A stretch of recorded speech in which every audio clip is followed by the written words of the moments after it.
Hi everyone, good evening. Just checking that everyone can actually hear me at the minute.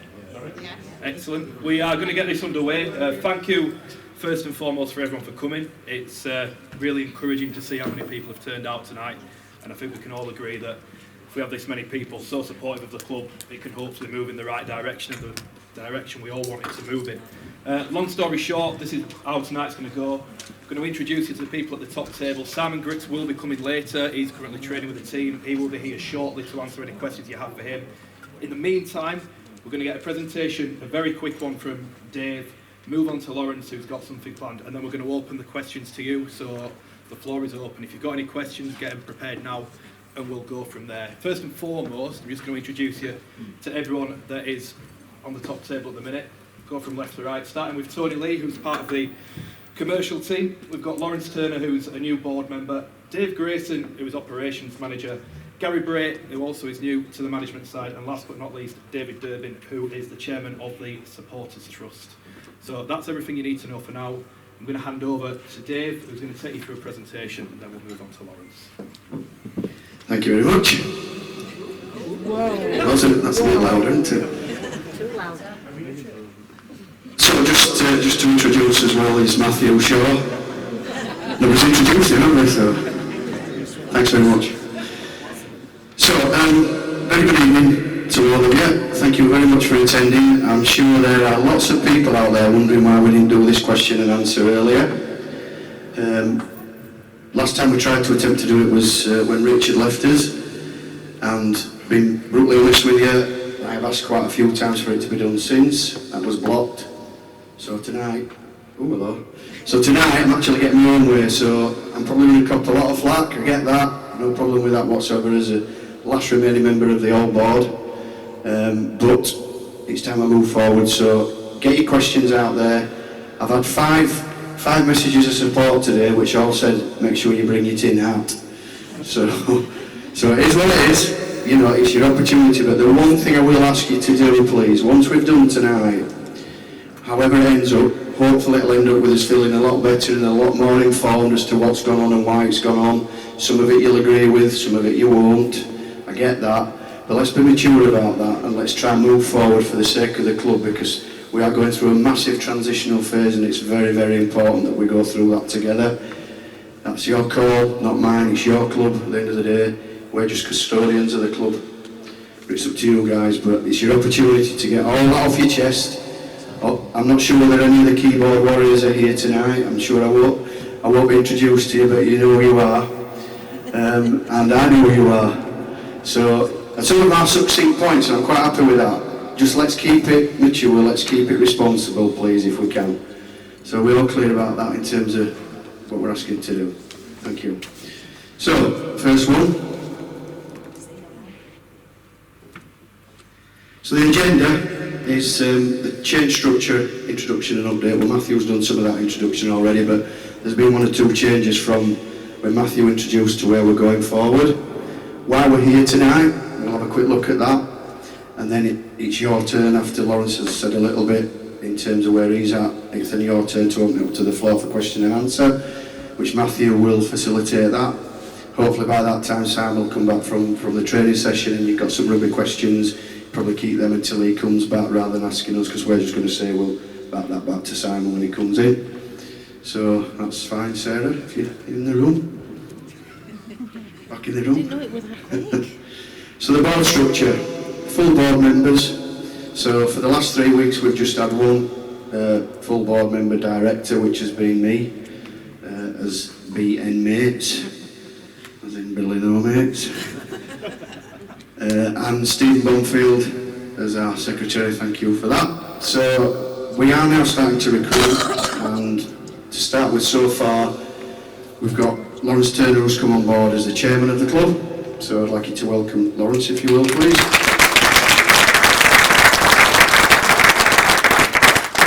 For my sins, I've moved on to the managing director all the way from the operations. Then we've got vacancies for finance director, commercial director. I'll carry on with the operations in the meantime until we can find an operations director, but want to include media and marketing in that, all under one umbrella. So those are the full board sort of duties that we've got there and the people that are in that. So from that, straight away, I'm just going to say, I want to do something a little bit different. Part of the sort of feedback I've had in the 12 months as working for the foundation, then another 6 months as a board member is jobs for the boys, allegedly. So that's not where we want to be going forward.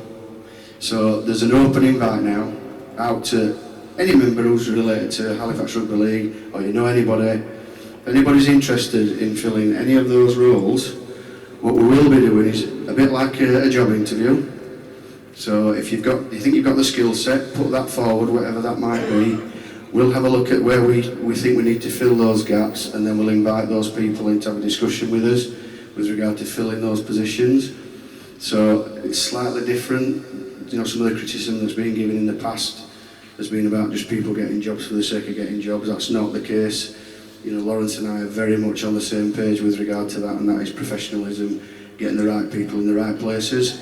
And the big thing as well is about that is engaging those people and empowering those people so that once they've got the role, they're allowed some latitude to go and deliver that and have the support. So, but in my world, being brutally honest again with you, I'm looking for, I'm sure Lawrence is, for doers. Not looking for people that just want to have the title and wander up and down and do all that they need to do, because that's not where the club wants to go. It's where it's been. It's where it's been. But we need people that are quite prepared. I'm a volunteer and I bang that drum out loads of times. You know, put a lot of hours in, but it needs to be done because I love the club. I'm a 50 years a Fax fan and I want it to go places. And we're in a transitional phase at the moment. And leaders need to stand up and be counted.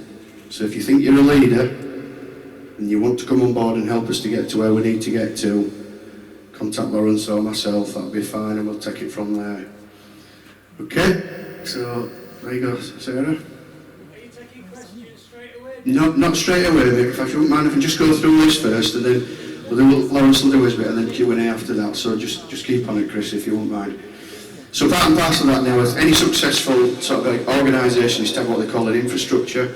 So you've got your top line management, then you've got your second tier management, you've got your full management team, and then obviously the people that do the real work, which is in the trenches.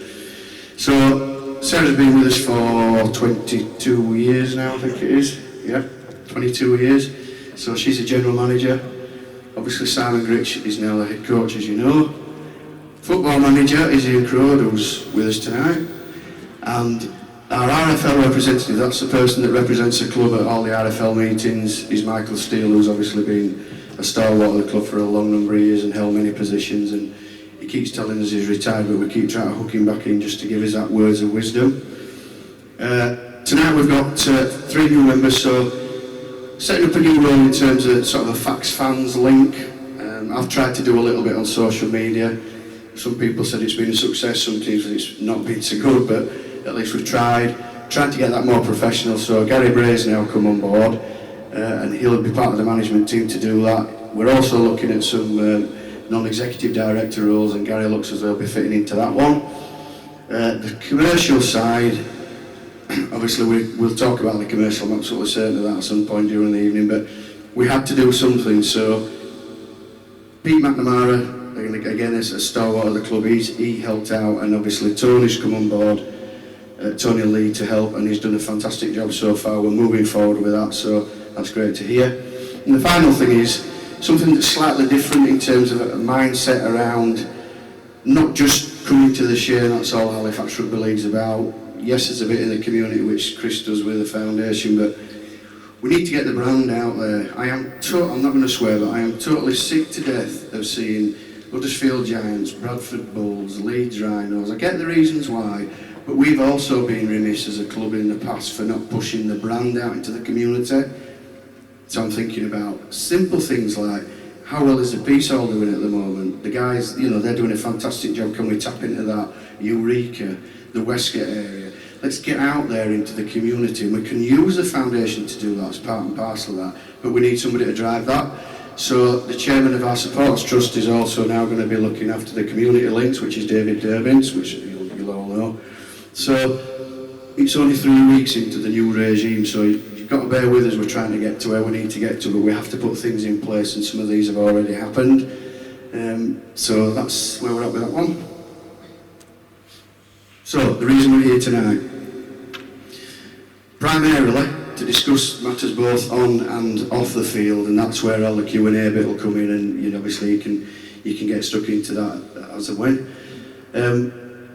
This is a big word for me and on there, and that's about discussing the reality of the situation. Now that's like, boom, I can feel that straight away. It's like, we all want to be top of the league, we all want to have the best team, we want to get in the top four, we want to get to Super League and all that good stuff, but the reality of the situation is, we're a championship club, our season's not been the best it should have been, as we all wanted it to be, on the field.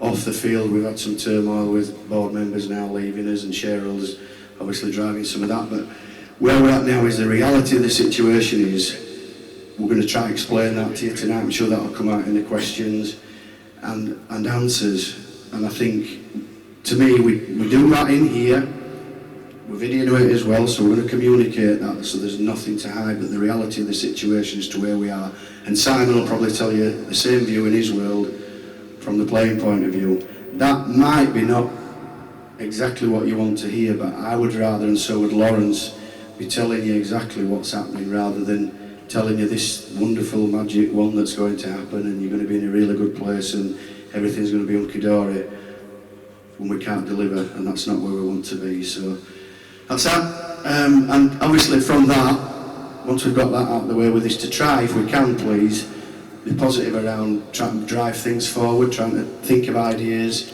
you know, what we can do to make sure that we do go where we want to go, but do it realistically. And then obviously to agree next steps from that. So that's the intro. Hopefully not death by PowerPoint for you. And I'm going to hand over to Lawrence. Good evening. Some of you poor devils have known me a long time. I came here with Michael 17 years ago. The good news is everybody thinks we're skint. Well, we're £250,000 in debt to the revenue last time we got involved. That's not the case tonight. Those of you that know me know I speak from the hip and I talk. Since I got involved, I've been speaking to a lot of people in this club all the way through it.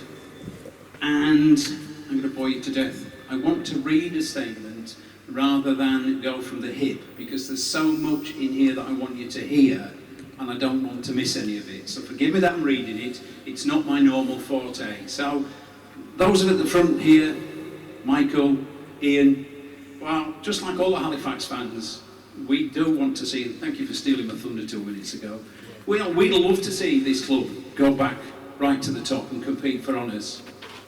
Isn't it everybody's ultimate ambition that one day we get there? We have a problem that some of us, me included, are still living in 1987. Well, let's get real, we're not there. Unfortunately, the reality is that we've not been at that level for many, many, many years. And in trying to return there, this club has often tried to run far faster than it can actually walk, and ended up spending more time and more money than it earned, putting the club at risk. We've all seen it, we all know it. The consequence inevitably is that we've now got to cut the cloth accordingly, and we've no choice. And a fresh start needs to be made, and it's been started. The seasonal nature of the sport that we're in increases the pressure on trying to achieve the ambitions too quickly and unrealistically.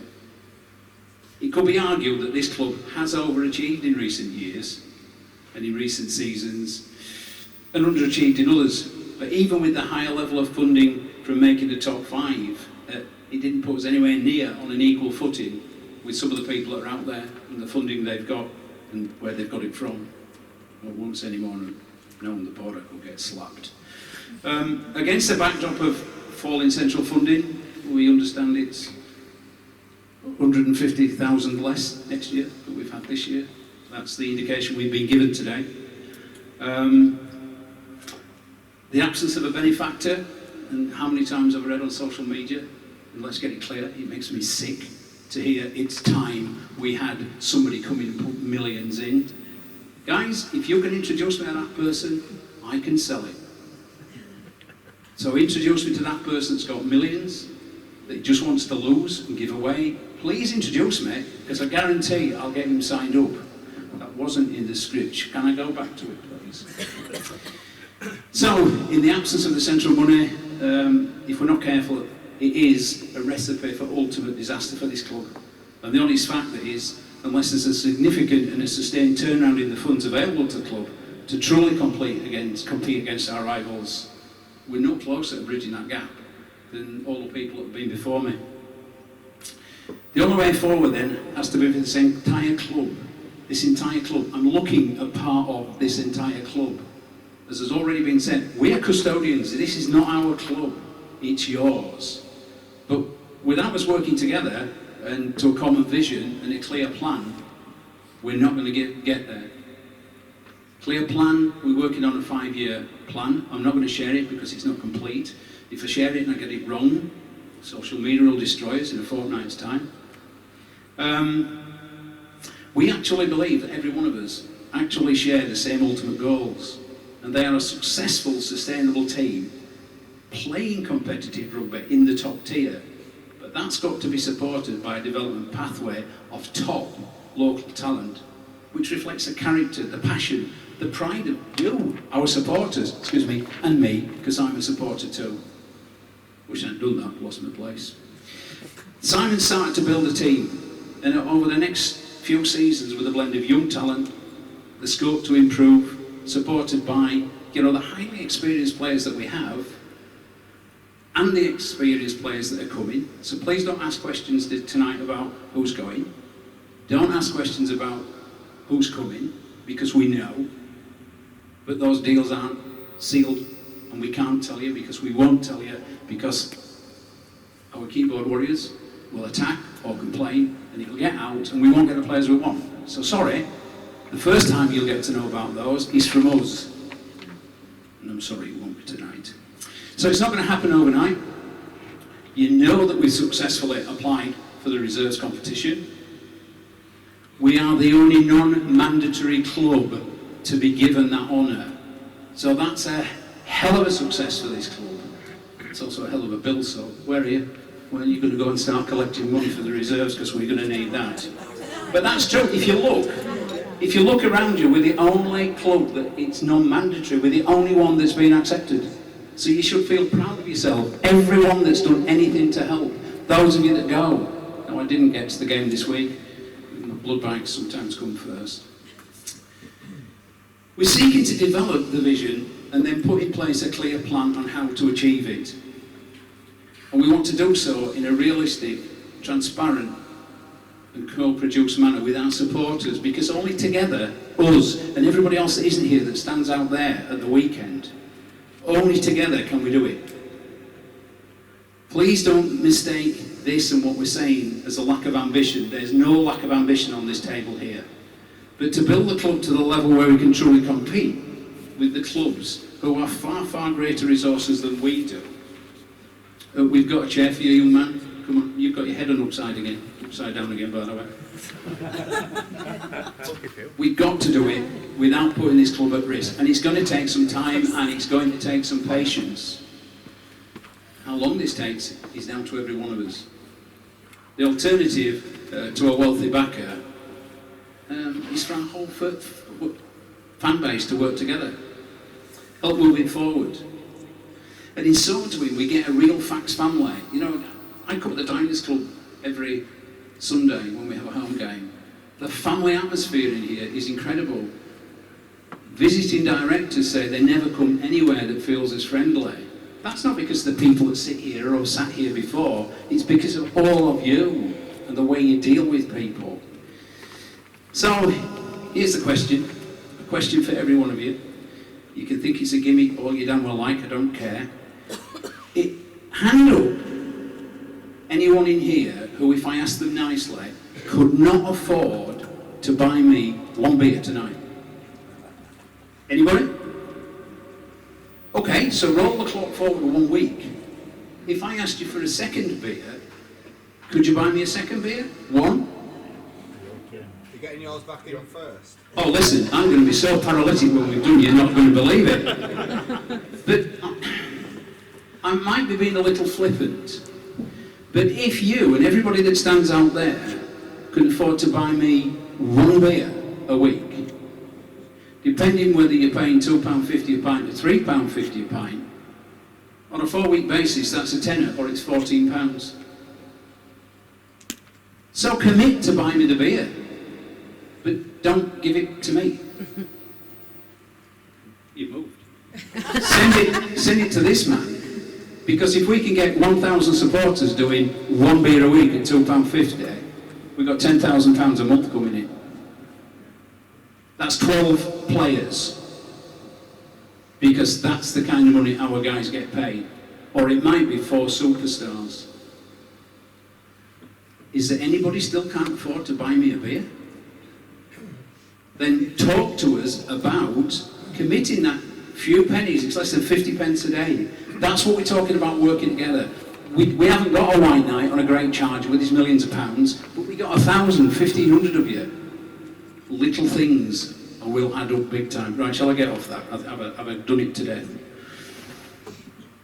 So the question I have for each of you is a question I'd ask all of the fans that are not here this evening. Please, will you buy me a beer every week? Fans you come in a myriad, an absolute myriad of ways. Helping our supporters groups to raise funds, encouraging local businesses to provide sponsorship, lending your skills and talents as volunteers, encouraging others. Somebody's pinched my back page, I've gone one too many. And encouraging others. Taking the club up in a positive manner. Stop bloody knocking. The Halifax train, and I'm a Halifax man, so I'm insulting myself, is to bloody knock and complain. Can we stop? Can we put positive things? And I'm looking straight at somebody that supports me and keeps knocking people for knocking this. Thank you. You made my day when you said support the club, stop knocking, stop being negative. What the devil do you think the people that do it, and if you're in here, take this home, what do you think he feels when he goes home when all you've done is told him how to do his damn job? He's been paid to do a job, and I actually think he's doing a good job, and he'll do a far better one. We know the team he's putting together, we know how good you're going to feel when he comes in. But I wouldn't want his job when everybody on social media has a knock. You all know better than the coach. Well, I've got news for you. You don't. In return,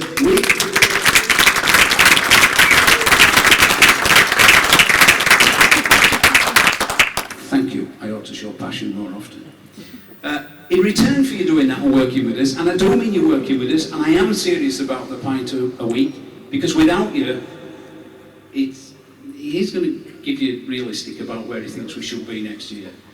But in return, we commit to be more open and transparent with you, to work with you and share with you our common visions, and to communicate with you as often as we can, and be the first to tell you what's going on. Again, I'm sick of hearing, when are the board going to talk to us? When are the club going to tell us? Well, I'll tell you what, we knew a hell of a long while before you did about the reserves, and the first success I've had since I stepped up was we announced it first. It didn't get out, and that's how we're going to run this club. We want you people to know first the truth from us. Time to sit down and let somebody do questions and answers. Please be gentle with it.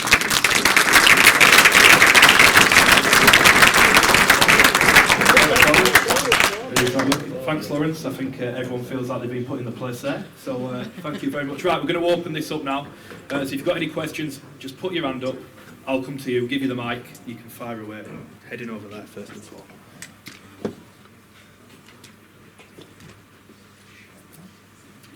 Hi guys.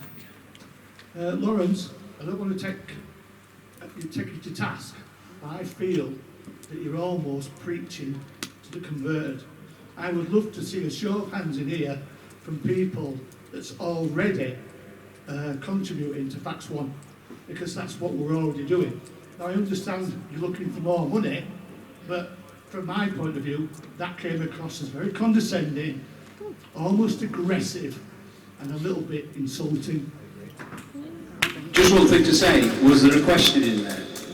Because that was another knock. Lauren, I think I one don't of, do knocks. I'm very, I think very one of, positive. I think probably the question in there was you mentioned buying a pint and how that can go towards funding players. Are a lot of fans already doing that through Fax One, or are we saying that we need more to do it, or in a different way? We need as many people who aren't to get involved and do it. We need those people who can perhaps afford another £5 a month to do it.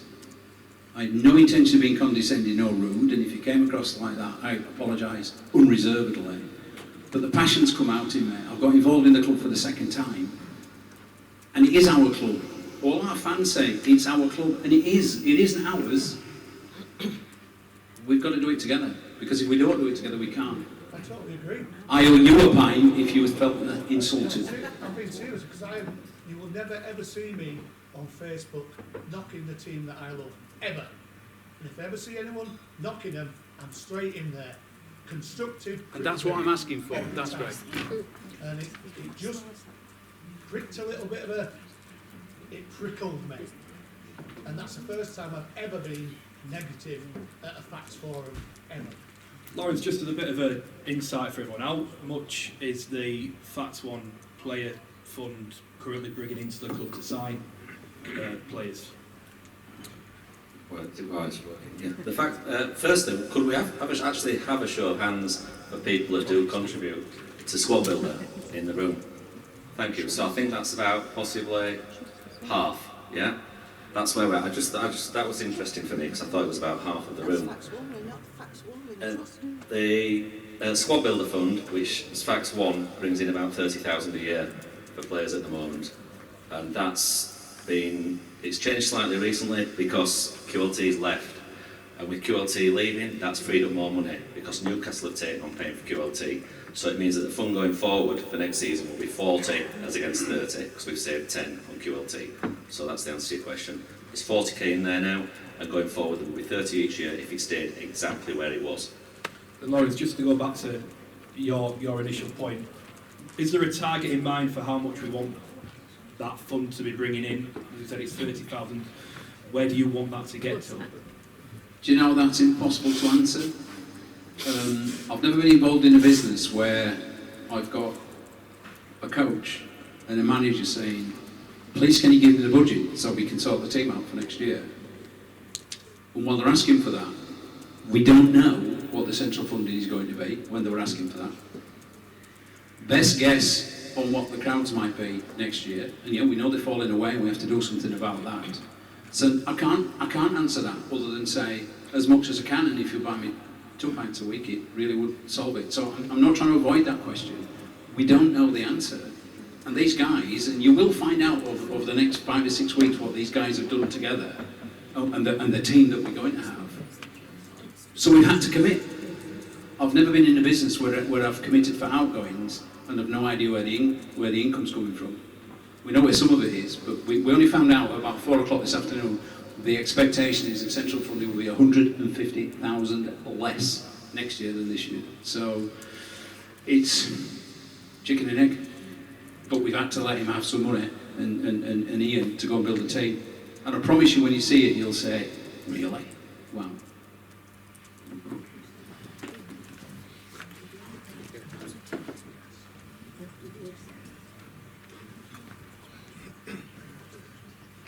Thank you for that, Lawrence. I'm very passionate about the club and I want it to go forward. And I want it to be run professional. I don't want us to end up like Bradford or Widnes being dot points. I want us to cut our cloth accordingly. I'm quite interested in this that you've put on the table because my biggest concern, we had a fantastic day in Bolton, it was great. But some of these players, some of these fans that ran onto the pitch could end up costing our club money. I don't know whether you've got fined or not. Can I correct you that not could end up, will end up? Yeah, well I thought that was going to be the case and that was my question. Do the fans realise what they are causing that could cost our club money? It could cost our club profit and a loss. Sorry, it could cost our club a profit and a loss. So I think we need to work with the RFL, do everything that they're telling us to do. Some people might disagree with that, but that's how we've got to run our club. Let me tell you what the guys round this table and Michael Steele have done already. We went to the RFL first. We've got a meeting booked with the RFL. There's some of it being dealt with, and we're saying to them, are you happy with the way we're dealing with this? There's a lot to be done. Michael, God love him, who's been retired how many years now, has taken all that on to deal with these individuals.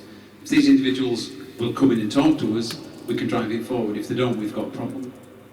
I have to say that one of the individuals apologised to us immediately and put it in writing. Michael's going to deal with them, and you can almost rest assured that the Rugby Football League will take some money out of our pockets because of it. So no, the fans don't know, but how do we get it across? We do have idiots that you can't control.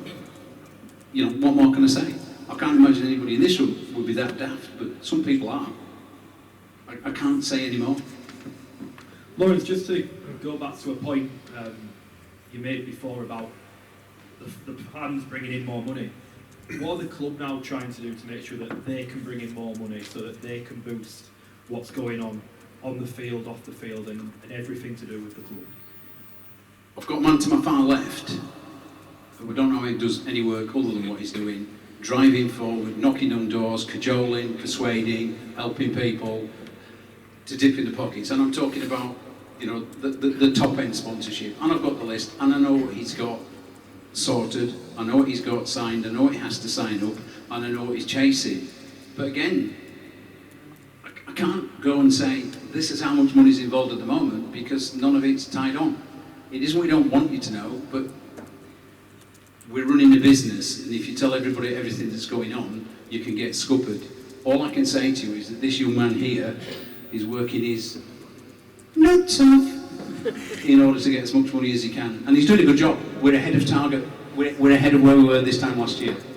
Is that in terms of commercial? Yep, and then in regards to the play budget, these two gentlemen have managed to reduce what we spent last year. So, less coming in from the RFL. He's brought more in than we had this time last year, and we've cut the budget. And don't worry, the team's going to be okay. So I can't honestly answer that one either, but I have an idea what's coming in, and we are definitely ahead of where we were this time last year. And just, you mentioned that it's about 150,000 down on last year. How will the Challenge Cup run affect that? What was, you know, roughly the figure that's... Oh, that's dead easy. It's well known that when you lose in the semi-final, you get £20,000. We've never ever worked out why semi-finalists and finalists don't get any of the TV money. We wonder where that goes. Is that sarcastic comment? But we don't know where that goes, but we don't get it. And then you get a cut of the gate takings after expenses. The Rugby Football League have decided what they need out of it.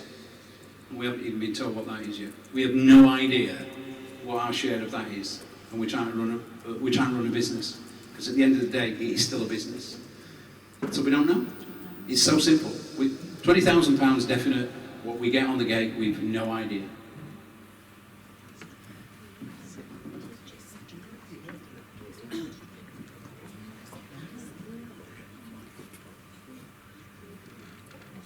So, question just for Lawrence. Can I just ask, I'm aware that there's a consortium, a group of people that have come forward offering some investment in the club, but obviously able to be a part of the structure of the board. I'd just like to know what your views are, if you can give any update on this at the minute. Where are they? Who are they? And when are they going to talk to us? I believe they come forward recently in the past few weeks, but I'm not sure what the current position is.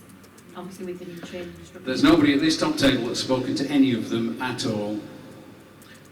One of them promised to ring me 2 weeks ago, still hasn't. He's in the room, but he has sent me a text to say he's going to talk to David. If they're serious, we want to talk to them. David's already said we're looking to fill slots. We will talk to anybody. We'll definitely talk to somebody that wants to come with a big checkbook and join us. So, unlike people that are no longer here, we would love to talk to them. And if they're serious, let's get them involved. We've no issues with that whatsoever. Does that answer your question? Anyone else? Dave, just a question on the presentation. You mentioned that the club's looking for either a finance director media and marketing director, and forgive me, I forget what the other one was. What exactly will their roles be? Because I'm sure there are a lot of people who would like to be involved but don't quite know what the role entails. Will that be made more apparent to people in the future after this, maybe? Yeah, I think so. I think without getting into too much detail for everybody tonight, because I think it will bore some people to death, but the key driver really around the commercial is obviously Tony's out there in the trenches doing his work, Pete's helped out, but it's back to that professionalism. Want somebody that's a key owner really to take that forward, and not just for me around looking at the existing commercial revenue streams. That's like your match sponsorship and shirt sponsorship. We want somebody that's got a bit more knowledge of the industry that can go out to different areas, you know, not just rugby league circles but across the board. So we're looking for somebody with that skill set and that knowledge to come in. Finance is a big one really, and for me it's probably at the moment is the most important one for the club in terms of looking at where we're at the minute, looking at our budgets going forward, part of the 5-year strategy plan, how we're going to get there and what those numbers are going to look like, what we need to achieve. I think the big thing that's been missing, again, you know, I use this word a lot about honesty, but you know, what's been missing at the club is governance and accountability, and they've got that now. Without a shadow of a doubt, those leashes are off, so whoever comes in has got that as part of their remit, is governance and accountability. And bringing structure, so that's that. The other one was operations, by the way, which is me, which I'm still doing in amongst, but that's looking more because of the touch points, as though it could actually be one key person, but a group of people underneath to touch different areas. Operations covers absolutely everything. Somebody asked a question about, you know, what else are we going to do different, and for me as well is a big thing that we need to improve on is the match day experience. We had a cracking group of volunteers did some work with me on the Toronto game, and I thought that was an absolutely fantastic example of, you know, what Loris has mentioned about us pulling us all together. And they did that, they did a cracking job, and a default of that was the fan zone, which John Elizabeth did a great job along with Jason. I don't know if he's here tonight, but and we want to continue with that. We definitely want to continue with that, because I think that's about bringing the youth back into where we're at. We've been honest, we've missed one, maybe two generations of people at the club. If you look at the age demographics, we've got a real challenge on our hands. But you people like Jamie Gray who set that vision off a while back, trying to get the youngsters down. We as a club need to support that. We need to support the supporters club. We need to support the sports trust. We need to get some new fresh ideas out there. But we do, and I'll say it again as I did up there, is anybody can say we need to do this, we need to do that, but we need some doers to help us. We're all volunteers at the end of the day. We need some doers to help us. So that's the answer to your question.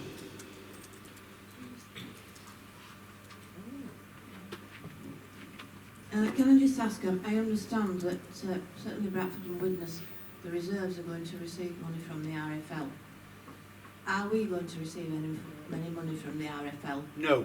Well, I thought Simple. that was right. Yeah. Why? So can I just jump in on that? The answer is correct, it is no. Well, I thought it was, But there's nothing to stop us from asking and putting forward the fact that the Supporters Trust support and the Halifax Rugby League over the last few years, what a fantastic job they've done, and why on earth can't we have some of that in terms of at least at the table to say to help us supporters and make sure we get through what we need to get through. So we'll certainly be asking that question.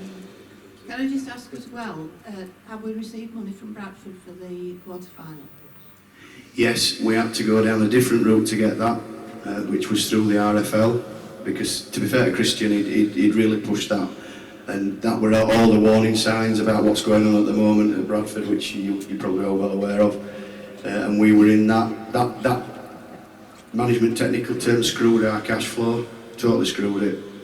So the money that they owed us, so we ultimately ended up having to go to the RFL and say, is there any other way it can be done? So each club gets a certain amount of money each month, it's called central distribution.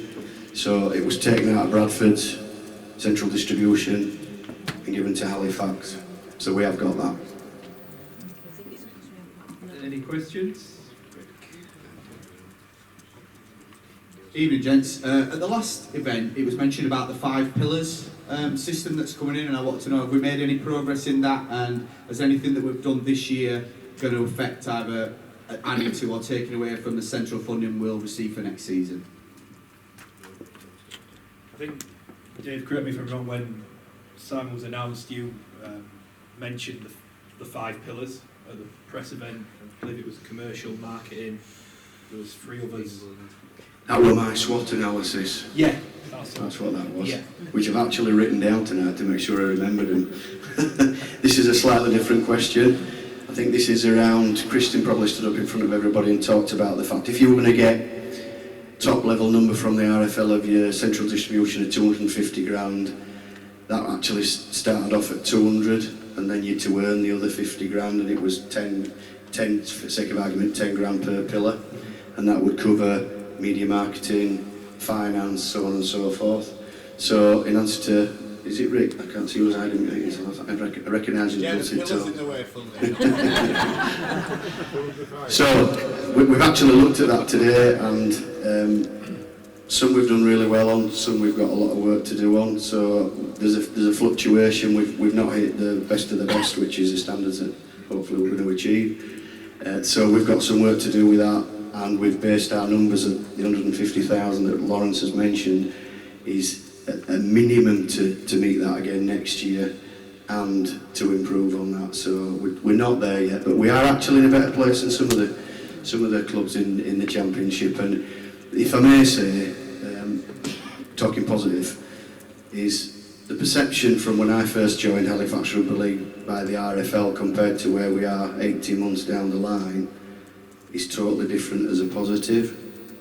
The due diligence that they've looked at with other clubs, we've just had a sweeping endorsement. The reserves probably is a good indication of that. We talked about, do you remember me talking, those who have listened to me before, about the 5 teams that we run? Really sold that idea to the RFL, very impressed by that. And the fact that we're a championship club, back to Maureen's point about with no funding from the RFL to support all that, you know, says a statement, despite where we're at the minute, it does say a statement about the whole Fax brand. So that's ticked some of those ROI boxes by default, but there's still work to be done. So just to clarify on that, the way that the central funding is allocated is different now. It's not just on league position anymore, like it has been in the past, and you've got to reach, you've got a box tick basically, haven't you? So there's data, financial sustainability, attendances. So how far off is the club from making sure that it ticks all those boxes and gets the maximum amount of funding that it can do with where it's finished in the league? I can't remember the exact details in terms of by the 5 boxes, but certainly a couple of 3 that I looked at today were we were either at 6 out of 10 or 7 out of 10 on 3 of them. One we did fail on, you know, that were fair way down, but it wasn't bottom of the league, it was sort of mid-table. So we still have some work to do on that. And the other thing with the ROI is that starts off at 10% for each box in year 1, and then it goes up to 12.5%, and then it increases incrementally. So the RFL, it's an opportunity for them to claw that money back off the clubs. Are the club confident it'll be in a position to make sure it's at the top by the end of the period so that it does get the full funding? Well, it's not up there now, but when we fill those roles and then the accountability and the governance is in there, then absolutely they expect us to be there. Mark, can you just ask which one we failed at?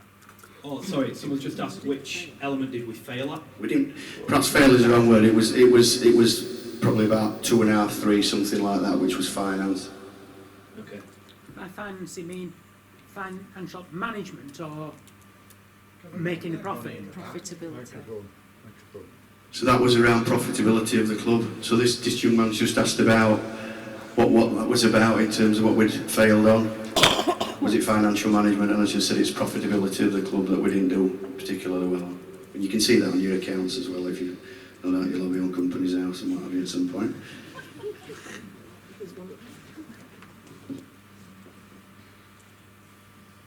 Hi mate, just a question about your marketing here. I've noticed that it's still open, but you've got absolutely 2 people in this room perfect for it. Our biggest marketing strategy was the Cup Ireland video before the semi-final.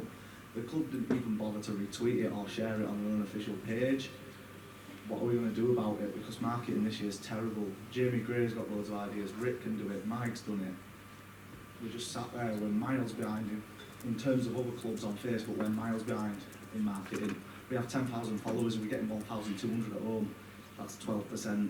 We need to improve on it. I just want to know how we're going to improve on it. So you found the solution. You're absolutely right. You're absolutely right.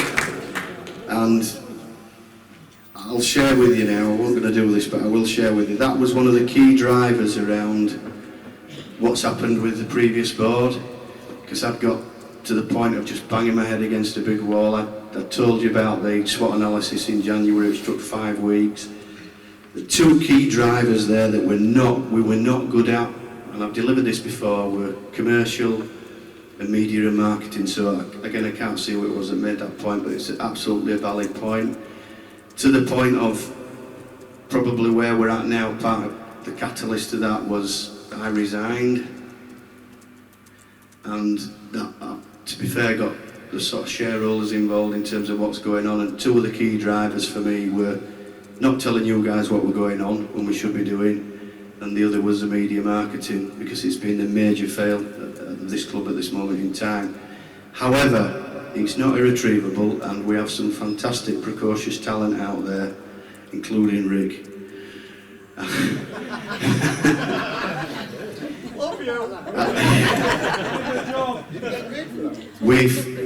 We're in discussions at the moment with Jamie's obviously the key driver to that, but we've got to be mindful of the current structure of the club as well, and where people sit within that in media marketing. Sometimes you have to make those tough decisions in order for your business or your setup to go forward.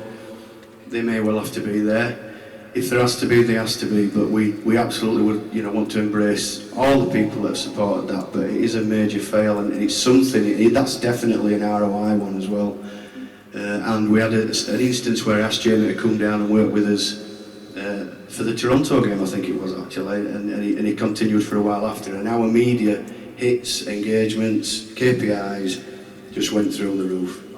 So the proof of the pudding was there, but again, I'm not going to go back over old ground, but we didn't get to where I would have liked us to got to. That discussion has taken place with Jamie, there's still some work to do, and that's how we're going to improve it, as you've already intimated, and Rick as well. I would like to personally thank you for stepping into the breach as a volunteer again, with Jacob Kilbride leaving us and doing the match day. He's doing a great job, and we really appreciate that. Yeah.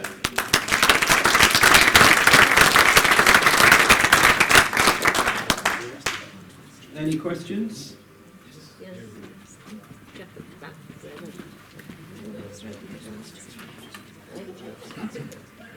My question is really, it'd be very, very nice if enough people volunteered to do what Lawrence suggested, which would mean submitting some regular income into the club as a gift, because that's what it would be. And but people in reality like to think, apart from the overall reason would be to help the club and for us to do better in all aspects. However, a lot of people look directly, what's in it for us? So my question really is the lottery of any consequence? I know that partway through it, the rules were changed, and we've now, I believe, merged with a larger group of clubs in the lottery, but is it of any consequence to us in terms of numbers and etc.? Because I've no idea of how big it got, but there seemed to be a lot of marketing at one time around the lottery, quite a while ago that, of course, where there is something in it for them. Easiest way to answer that, Richard? Are you with us, Rich? You're on. You're on. Come and get my microphone.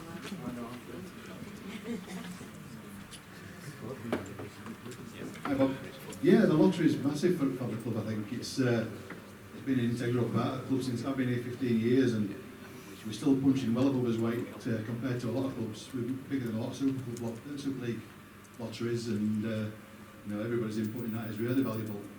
You're right what you say. We did merge with a couple of other clubs recently, which puts prize money up from £100 a day to £500 a day, which is, from a sales point of view, it's far easier to sell. And the net result of that is that even more money is coming to the club. We've actually got a fantastic deal from our point of view compared to a lot of the other clubs that were involved, because of our lotteries being so big. So is that merger beneficial to us? Absolutely beneficial. That's the answer. Absolutely. Probably we had one of the previous board members actually did an audit of the lottery, and this was the merger with the other clubs, and I can honestly say to you now that it's probably the audit previous to us joining. It's probably the income now is probably about 3 times greater since we have joined. With regards to money coming into the club. So yeah, it's a valid point. And I'm always available if anybody who does want to join the lottery. I'm here. It's £1 a week. So yeah, there must be scope to improve the lottery. There's always scope to improve. So that needs marketing. Yeah, but there is a lot of competition now. Sure. Loads and loads of different organisations now doing lotteries. Sure. You've got People's Postcode Lottery, which are every time you open a paper, they're in there. Every time they're on TV, adverts, they're on there. Your national lotteries, which are offering millions and millions of pounds in prizes. It is difficult competition, and obviously you've got things like Fax Forum. So I'm not really going to supporters now. I'm trying to go to people who are not involved with the club. Trying to get them involved. So a little old lady who lives down on Pine Nest or something. We don't care where the money comes from. No. I'm trying to engage with people outside the club as well as inside the club. So we're trying. We've got just short of 4,000 members paying £1 a week. So obviously, that speaks volumes for us, really. And I'd just like to thank everybody who is involved. And, well, while you're thanking people, can I just say, first time on this board, we brought him from Bradford, and the lottery was, there were ladies present, can I say on its arse, because it was. He's got it from nowhere, hasn't he, Michael, to where it is now. Mick's helped him a lot, but that man over there came from Bradford, having been involved in the lottery over there, and got us where we are. So, while we're in a positive mood, can we just thank you?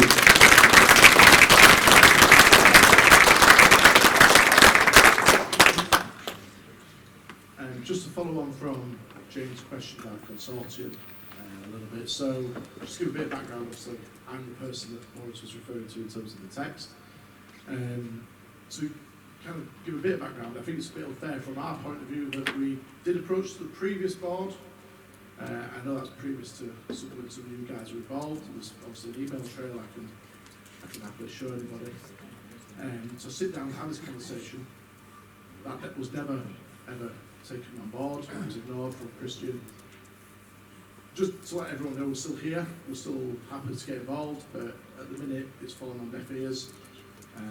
So kind of the shoes on the foot. Richard, it's not falling on deaf ears. I offered to meet you and the call never came. You followed it up. We would love you to be involved. We would love to sit down and talk to you. But you keep telling us nobody rings you back. Nobody rings you back. So let's get it out. Stood over there. I said, give me a number, I will ring you. You said, don't need it, I've got yours. That call never came. Come and talk to us. We'd love to talk to you and all of the guys. Just get on with it. Staff, you've already got my number. We've had it previously. Previous conversations. No. We'll be straight here. In front of witnesses over there, 2 Sundays ago, I said, are you still up for this? Yes. I've dropped some of the people that were there, but I'm still really interested. I said, great. Have you got a card with you? And I'll ring you this week. No, I haven't. You don't need a card, Lawrence. I've got your number. You were sat here last Sunday, and I tapped you on the shoulder and said, I'm still waiting for that call. Your criticism was always, Christian never rang me. You said I didn't need your number, you were going to ring me. I will see you today, tomorrow. I would love to sit down with you because I think there's a lot you could bring. So, I'm sorry, stop moaning, come and meet us. Yeah, but you don't know the whole So, story. can I just jump in there, Rich? I'll do a see you next week, I know you are, yeah. Nobody's moaning. I'm just saying, pretty sure the conversation was you ringing me, but that's fine, it's not a problem. Oh, well, I'd witnesses, that's why I said I'd witnesses. That's not Just get together. It's not a huge issue about who should get out of who, is it? I think the point we're trying to make is, the fact is, we have reached out previously, and there's been no response. So I appreciate we're in a different plane now, and we're in a different. So shall we move it on and just meet then? Oh, that's absolutely fine. Thank you. I'm going to say with the sensible thing by the end of tonight to arrange a date, get that sorted so everyone knows where we stand. That we can. I'm not particularly Cupid or anything, but if we can sort out a date, then Go for it, Matthew.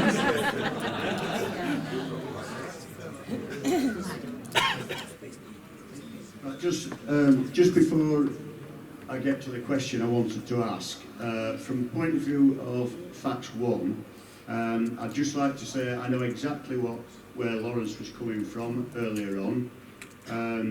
I didn't find it condescending at all, because if I've been looking at the figures today, for those of you who don't know, I'm the director of Fax 1 who looks after membership.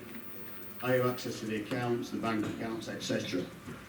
And looking at it today, just pulling some figures out, in terms of just cash that we gave to the club since we started last May, it comes to £33,000.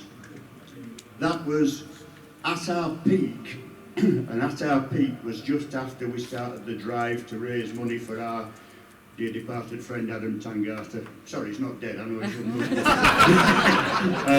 But that was when it reached its peak. Because we've now gone to a plateau and we've started to drop off performance-wise, quite a number of people have cancelled the standing orders and stopped paying in. Well, I'm sorry, but the time when we're going through a bad patch is when we need support. You know, it's not, oh, I'm not putting my money into that, we're playing crap. All right, so we're going through a bad patch.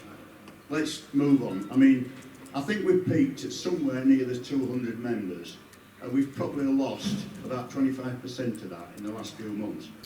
Now, I hope people, you know, we're looking now at maybe 150 members out of, I mean, what's our average home crowd? Just Fax supporters, I'd say probably 1,500 maybe, something like that.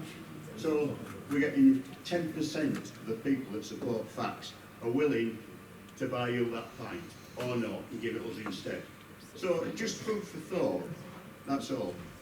Now, dropping that and coming to the question I was going to put, we've just had this tete-a-tete across the floor. This was exactly the question I wanted to put.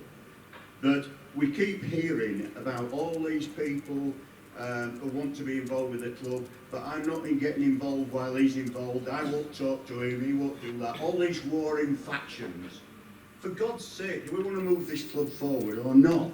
You know, we all have this club in our hearts and in our minds, and we want to move forward. Stop bloody prattling about and just get on with it. I agree. Because it's pathetic, it's infantile. We should be asking questions of anybody who wants to get involved with this club. Firstly, why do you want to be involved with this club? Is it for love of the club, or do you just like to strip down a match day with a lanyard and you're saying, I'm important, I'm important? Right, well we can do without that, we don't need that, we've had them, we don't. Right, next thing is, what can you bring to the club? Can you bring finance? Can you bring business acumen? Can you bring some other skills? Just go for it, you know, but stop fighting about it. It's just getting ridiculous and beyond a joke. I couldn't agree with you more.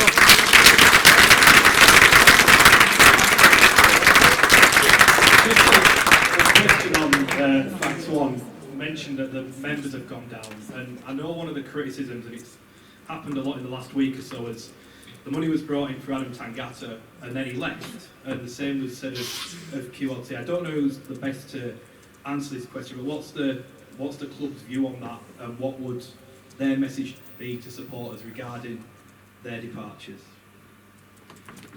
Yeah, I think it's yours. Sorry, Simon, I know that's a tough one to start. Right, first one, I thought I might get a few more. Right, so first we'll go in order. So Q. Q wasn't in my plans next year, and I told him that quite a while before he left. And he obviously went and found himself something elsewhere. I didn't pick him for the semi-final because I didn't think it would be best for the team. And you know, I told him that on the Tuesday before the final. Wednesday, I get a phone call of Simon Finnegan, Newcastle coach. So we didn't try and get rid of Q. He'd obviously made the phone call to them, can I come early? And at the time it was, well, fair enough, we're going to save, in Fax 1 I'm going to save a significant amount of money, so if you don't want to be here, see you later. And in all honesty, my opinion on Q, I think he was good at the pretty stuff, and he turned up for it a handful of games he was really good for us, but for the money you guys are chipping in for him and what we were paying also on top of that, I don't think we got the best out of him, and it was time to move on. So that was land that one. Everyone happy with that? The next one, Adam. I don't know how much you can say about Adam. Obviously, I understand the disappointment, people putting their money in and and wanting Adam here and all the rest of it, and we did him a really good thing by bringing him back here when he was in a bad position. But Adam's intentions weren't to be at Halifax next year. He wanted to go, he has the dream of playing Super League, he had it since getting off the plane when he came here.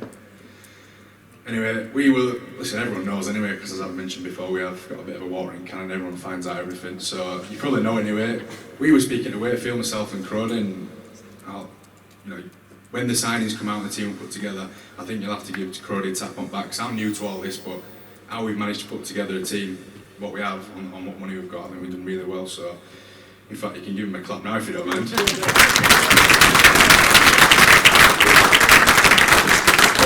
Back to the point in question, Adam, he didn't want to be in next year, he wanted to go on and get his dream. We approached Wakefield about a half-back, I don't have to say his name because you all know it. They said to us, yep, brilliant, talk to him.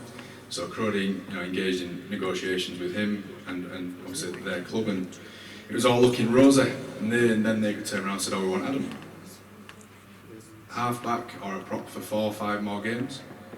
Definite half-back for next year or 4 or 5 more games. Weighing it up, you want the half-back, right? Anyway, the half-back fell through because he wasn't told the full details and he wanted to go elsewhere. And Adam was left in limbo of, opportunity to go and play Super League. And again, he didn't plan on being in next year, so for the sake of 4 games and the money saved, that's when the decision was made on a playing front, and obviously Crowley went on and had the discussions with Wakefield and so on. I think there's a different element to that question as well, obviously that's the playing side, I don't know if there's anything you guys want to add. There's also a financial implication as well, because there was some money involved. People criticise us for not being businessmen or not getting the best deal, but there is some money involved in both those signings. We did receive some funds, which we need. At the end of the day, we're a business. So Adam gets to fulfil his dream. We get a few quid, and we get a beast to replace him. What's wrong with that?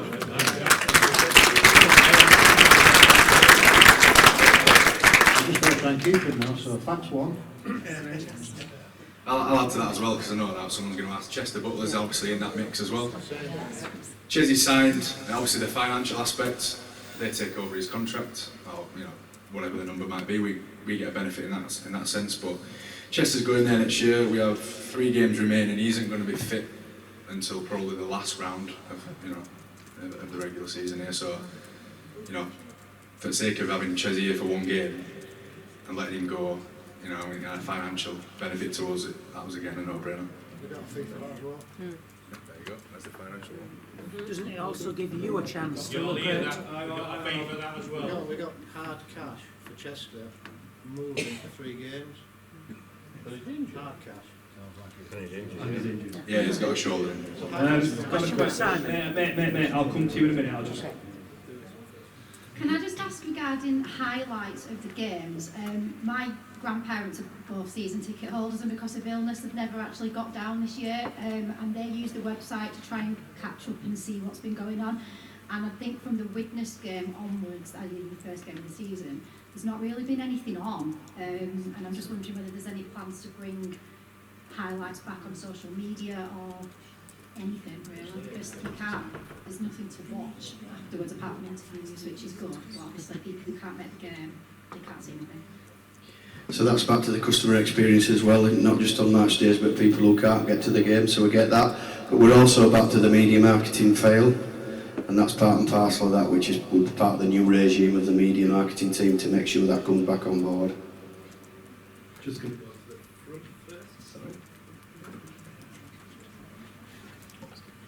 Question for Simon. As well, a couple of players who've gone, doesn't that also give you a chance to look at people who you haven't exactly written off, but you feel still have to prove themselves for next year?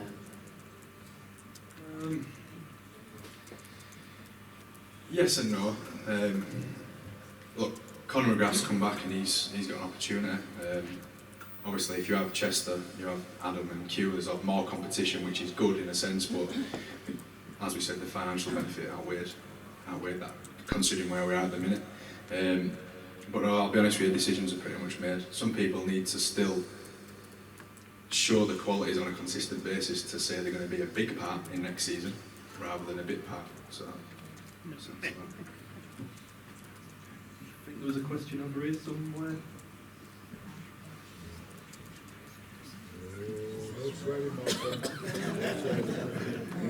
We were asked earlier on about buying you a pint, correct? I'm ready.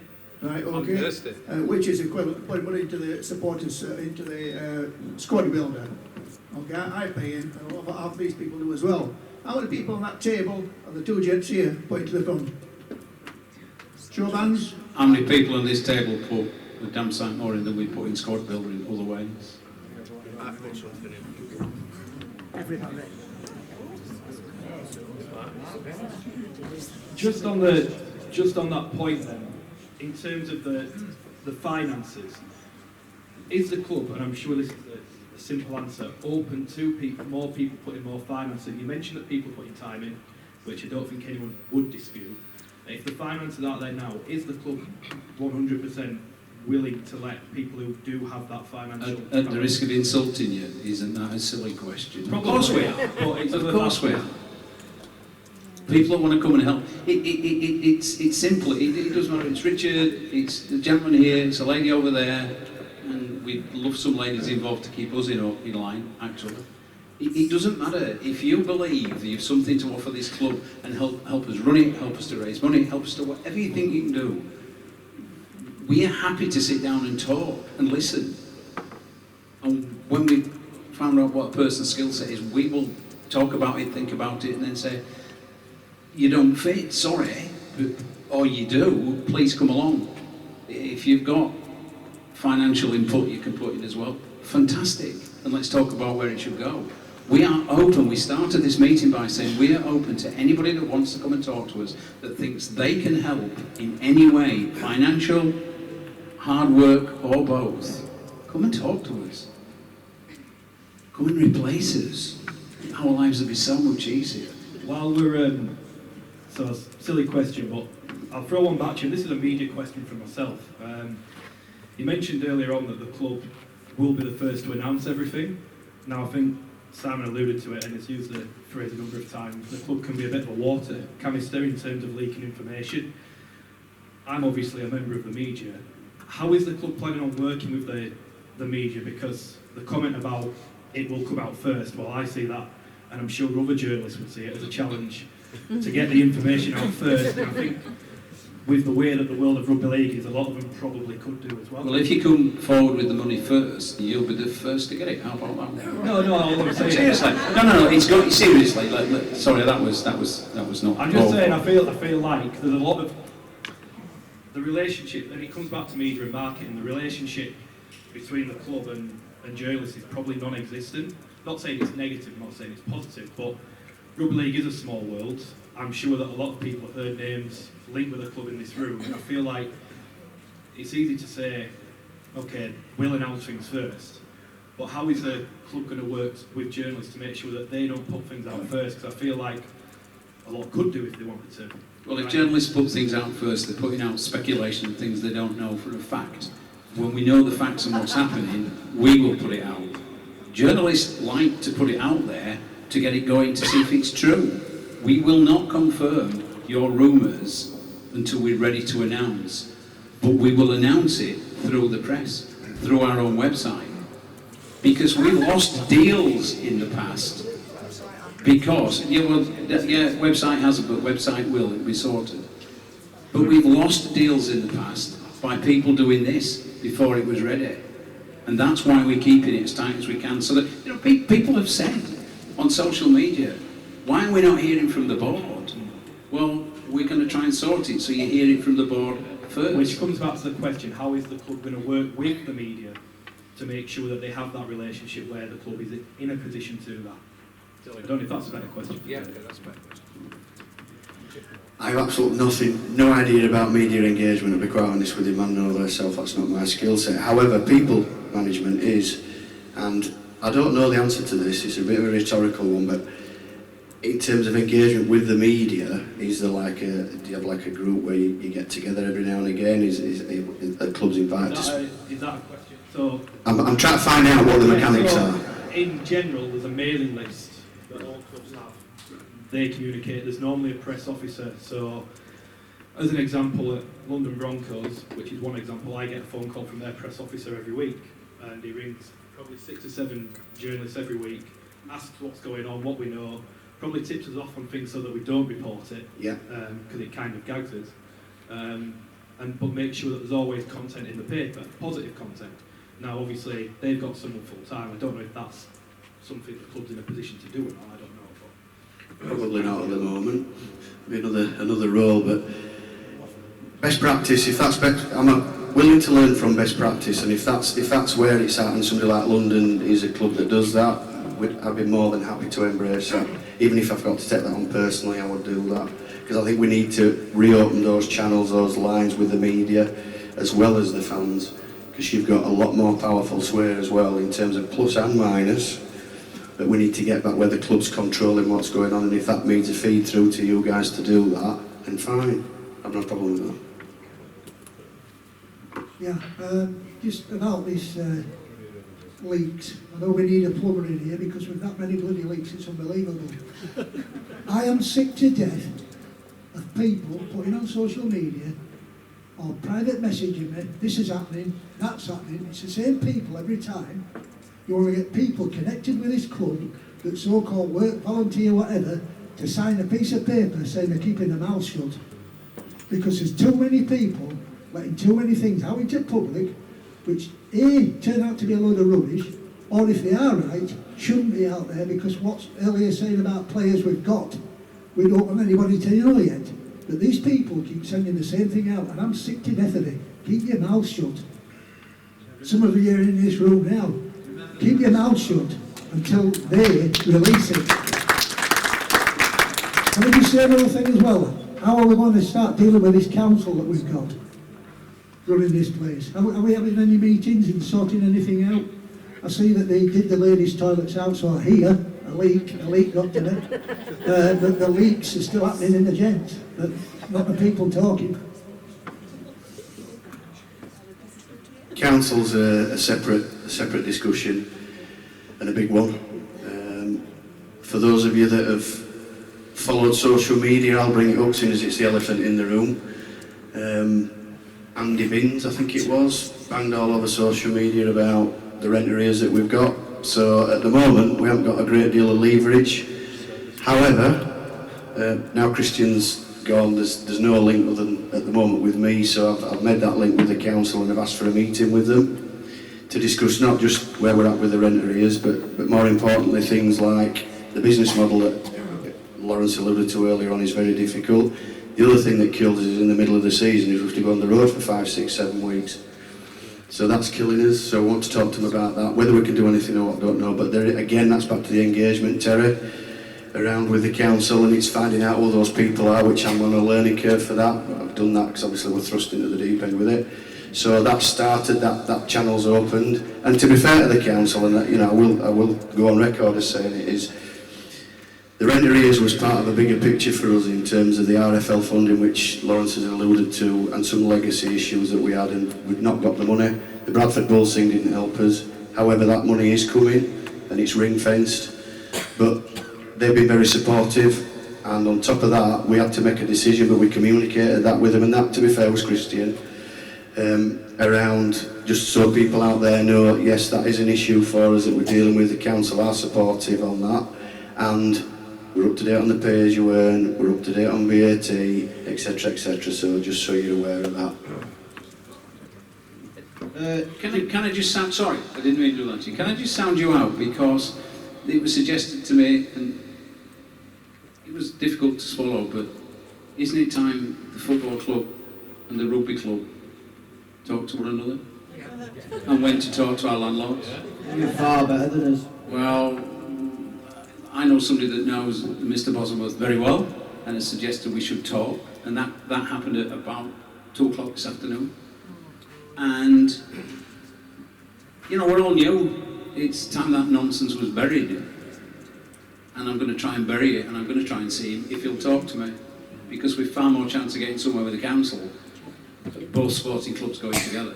Now, whether he'll entertain it, whether he won't, I don't know. But if I don't damn well try, we won't find out.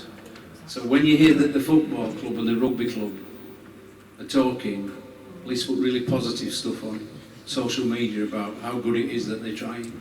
Because if you hear what I'm trying it, don't start yet because I haven't approached him. But we need to approach him. If we can get the football club alongside with us and one voice speaking, we may have a chance. Who knows? We may get microphones that work.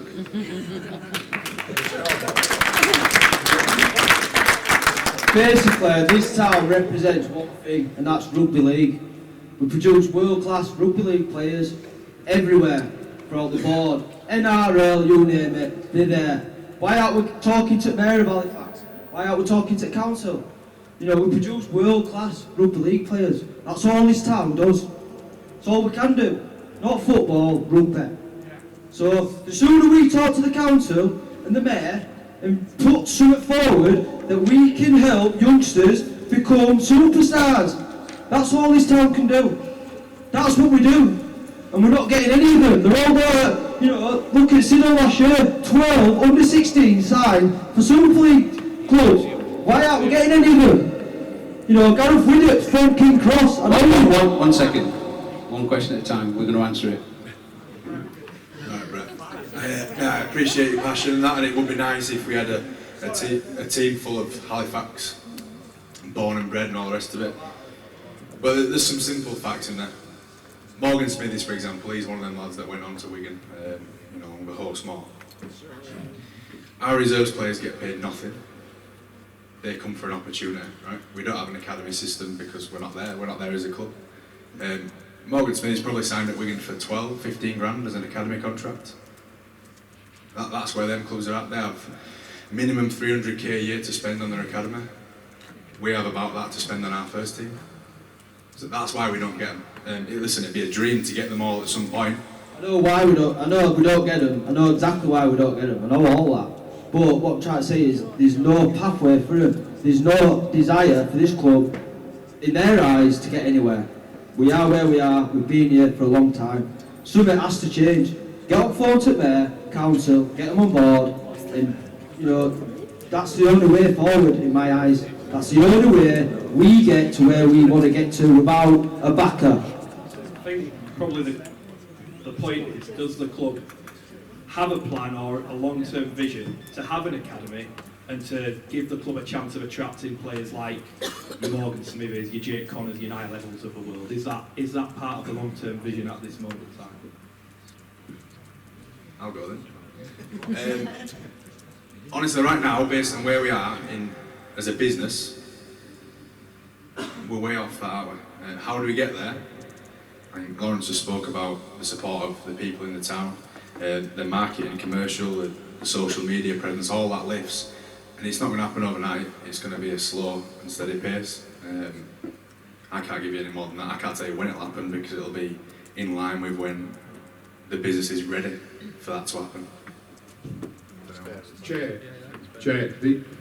a point just being made there, and it does really annoy me, is that Halifax, the club, has made it possible for RFL Super League now to have reserves. It is we who started all this. So when people talk to the council and such like, I'll say to that guy, they are a waste of bloody time because I've dealt with the council for many, many years myself and in industry. We are going forward as fast as we can. I hope we could speak to Mr. Boselbuck because for Halifax Town, but I have heard in the past from good authority that he doesn't want to do. He wants to run his club. He doesn't want to join for us going forward to the council and sorting things out. But going back to the reserves, I think somebody ought to tell this guy that he wants to know what he's talking about. The Independent Supporters Trust have taken this club forward with the reserves and they've done a fantastic job. not have arguments, please. Don't fight in here. Any questions?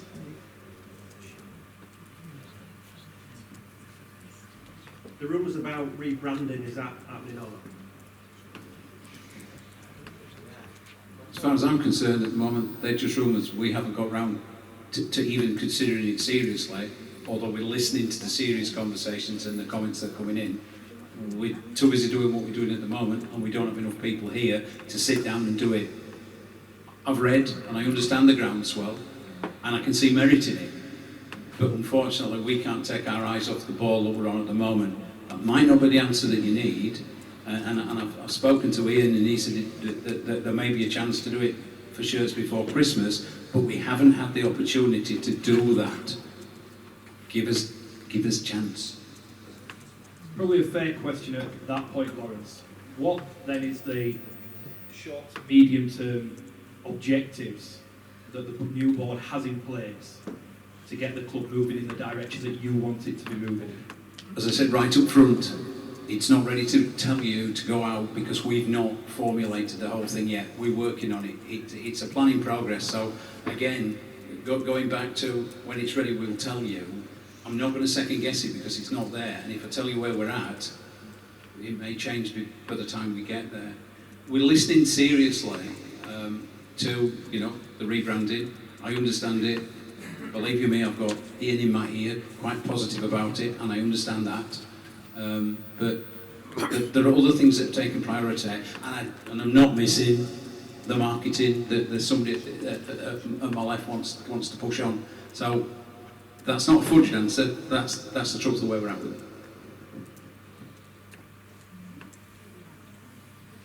You told us tonight that we have a team ready in sort of next year. We have 1,200 people in the stands. How does it not take a priority? If rebranding can bring more people, you said we've skipped 2 generations. If we can get 8, 9-year-olds back in them stands, that is a priority to this club. We need money through them gates to provide money to this club. That's easy. There are 2 of us. It's that simple. We can't, we look, I know you're passionate, and I don't have a problem with that, and you're right to be passionate. It's that passion through all of us that is going to drive this club forward. But we could take next week and spend all next week doing what you want us to do and rebrand it, and none of the serious work that we have to do on a day-to-day basis will happen. And you have no idea the hours that this man puts in every day. Is this faceless thing that just does everything at the moment. So we're on side, but we've got prioritising, keeping this club going at the moment when there's 2 of us doing it, and other people that are joining us. I'm not being rude to anybody sat up here, but we've got to do that first. If there were 5 or 6 of us doing it, then we could say, right, you 2, take it on, run it, push it. Prioritise your fans, otherwise you've got nothing. There's nothing else I can say if you're going to be intransigent. I'm sorry if that's rude, but I've made it clear there are 2 of us. We can't do everything at once. Let's move it on. Any other questions? Yeah, we've talked about how we're building a club at stroke a team with limited finances. Would it be fair to say that with 2 or 3 exceptions, that will be true of every championship club next season? I've no idea how I answer that because I'm sorry. I've no idea how I answer. Would it be true of every other championship club because I'm only involved in this? Have you an opinion on that one? I would just say reality and expectation comes to mind straight away. So Dewsbury, for example, will have a significantly low budget, but the expectation at Dewsbury is what? Survive. Battle it out and try and survive. So we've got a very modest budget, and we're trying to compete with teams that's probably going to have double and some, obviously. Yeah. Whoever comes down from Super League, for example, Featherstone, who else is in there? Toulouse, and so on. We keep going on and on. So I think we've put a good team together with what we've got, and other teams will do their best to put a good team together what they've got. But I think for us, the expectation's still going to be there regardless, isn't it? Living hope. Something's got to be there, otherwise man's will come down. Yeah, listen, lads are playing awful at the minute. They don't want to go out and play awful. It will turn around, but I'm just saying, expectation and reality, I feel, at this club, are quite a way out of whack. I'm probably not the best person to deliver that message. I'll leave that to someone else, but I think... To be fair, we've been told we're overachieving. We've made the top 4 3 out of 4 years. That to me is not an overachievement, that's consistency. Right. This year was meant to bridge the gap. We signed players to bridge the gap. Richard Marshall's spent an entire budget and then we're told we were here next year. You've come in, no one has a problem with you coming in. We want you to take us forward, don't get me wrong. But it's not your team, it's Richard's. You're just doing your best as you can. Yeah, how can we be told we overachieved? Leicester City overachieved. We won the Premier League once. We did it 3 out of 4 times. Why we overachieved? We did not overachieve. We are there.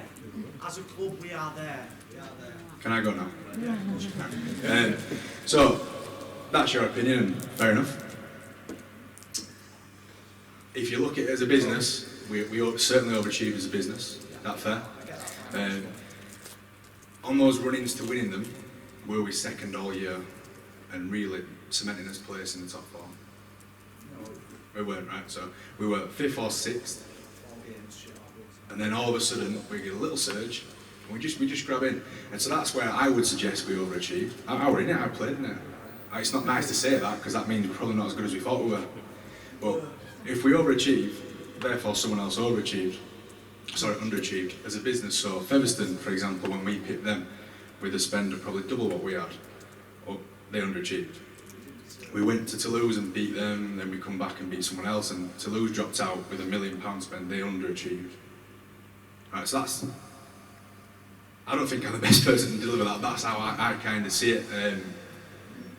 Listen, it's been brilliant, and that journey's been great, but we haven't managed to sustain it this year, that's sport.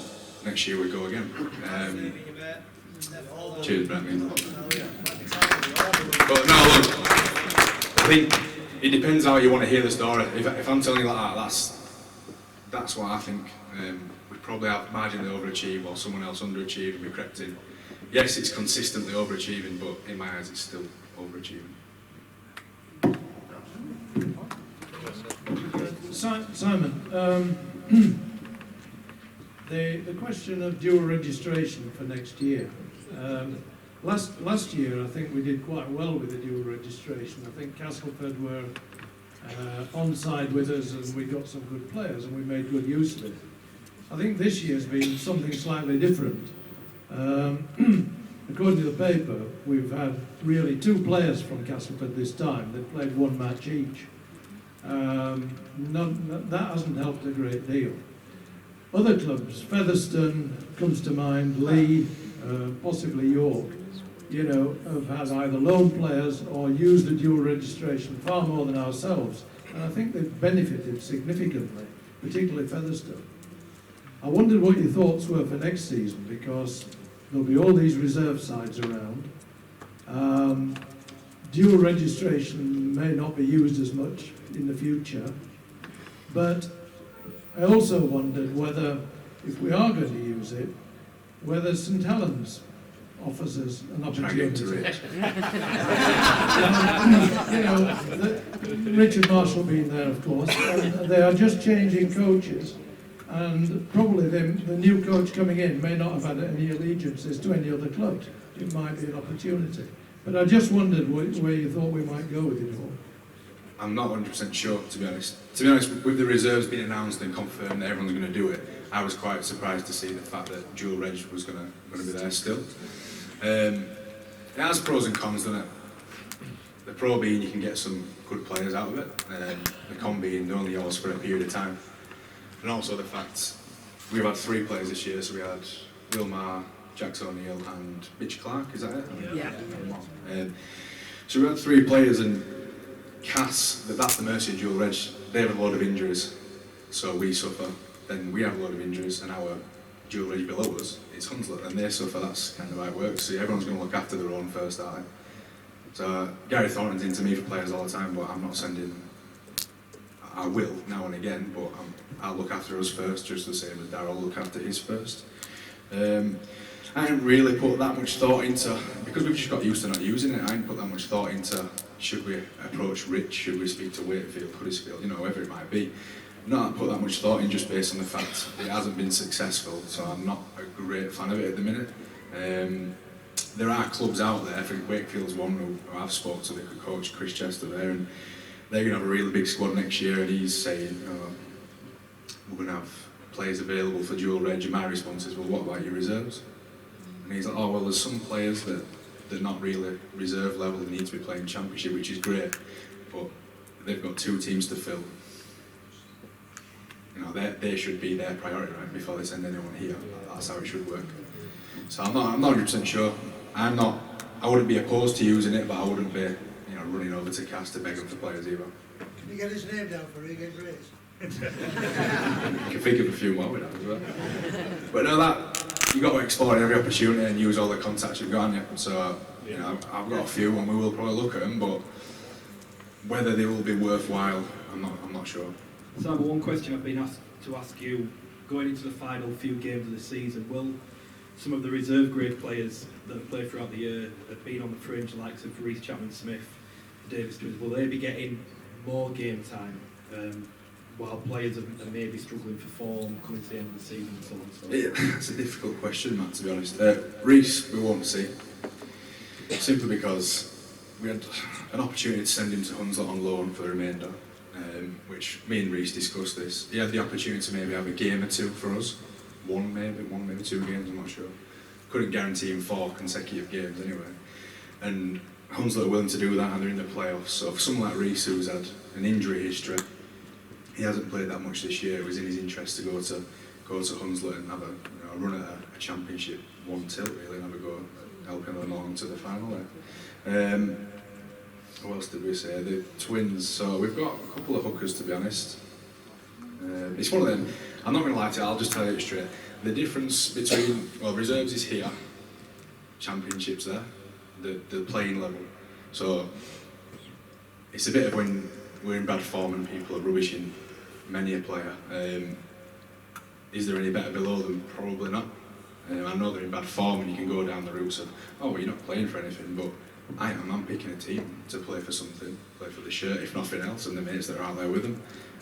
There will be a couple that play. Obviously, Conor McGrath's in there now getting a look. Conor Davies is in again. He's been in and out all year.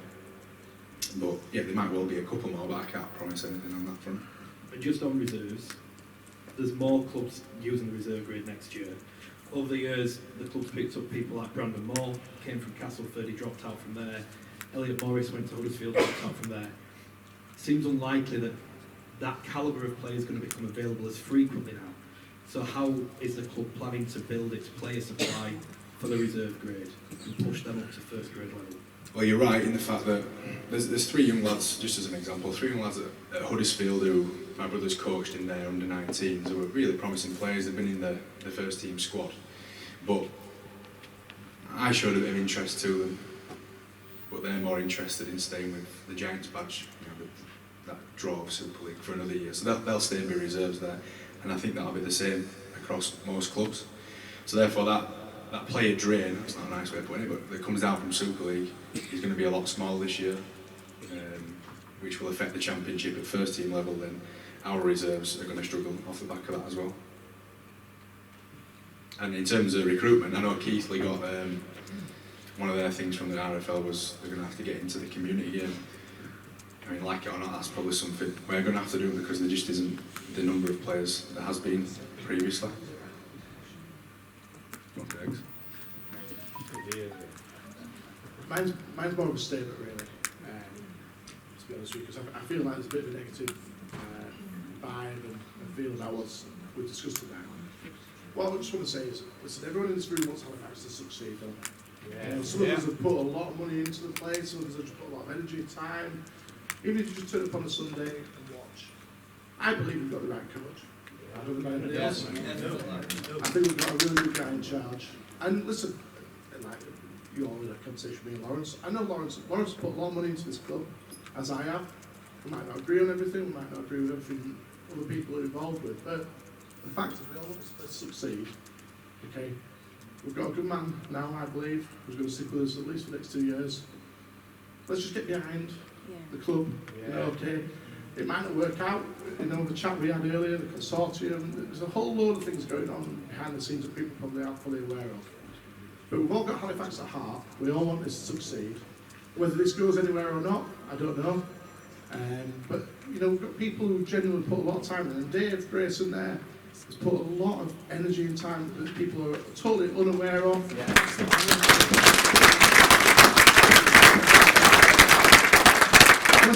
You know, beyond all this, we all get on pretty well. So, listen, let's all get behind it. I know tonight a little bit of a negative feel or whatever. But everyone has put money in. There's a lot of people around here that put a lot of money in. So, you know, let's just get behind the club. And we're not in the worst position in the world. We've got a good coach. Money's not the option though at this moment in time, I don't think. There's plenty of teams that spend a lot of money and not succeeded. Let's just keep it to questions rather than arguing. Yeah.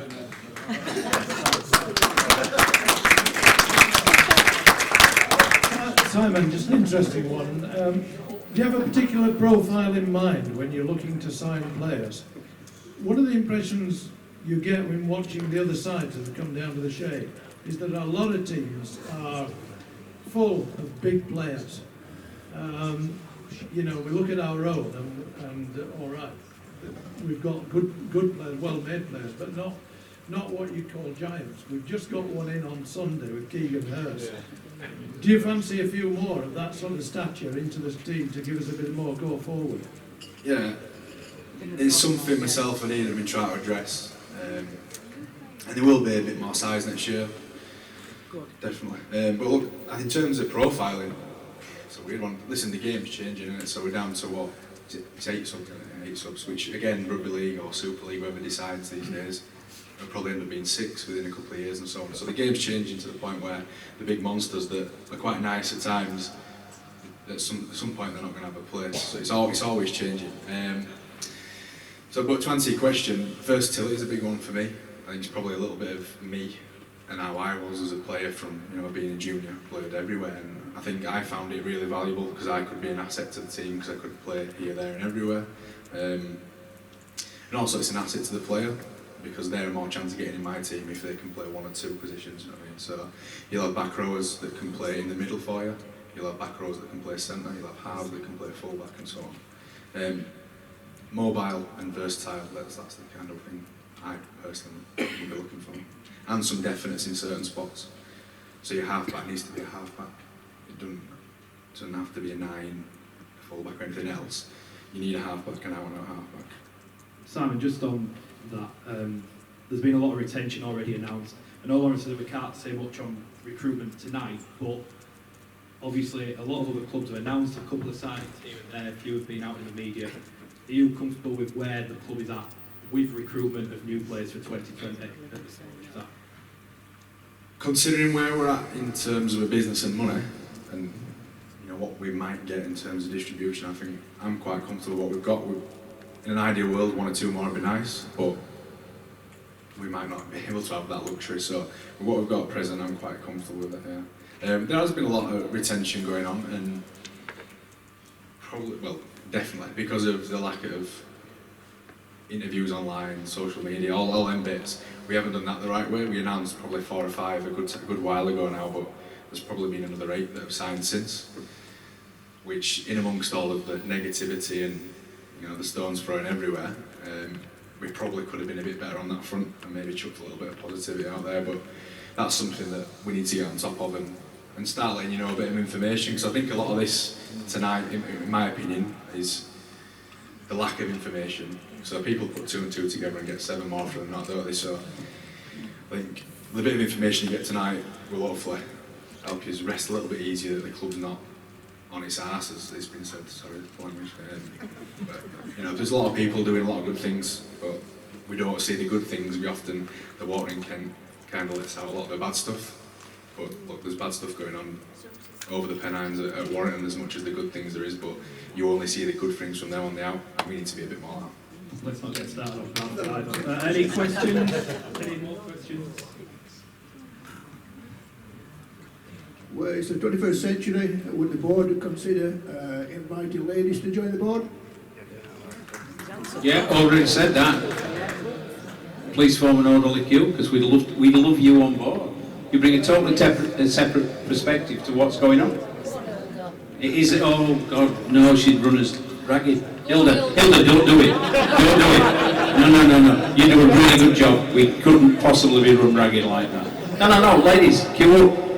We would love ladies on the board. You would bring a totally different perspective. We could drink gin and tonics instead of just beer. Right. I've left it till the death. Both the questions I put on my list have already been asked, so that's fine. So you're not going to hear much of me. The only two questions I've got left, probably one's a comment. I think we were very disappointed with the Toronto TV.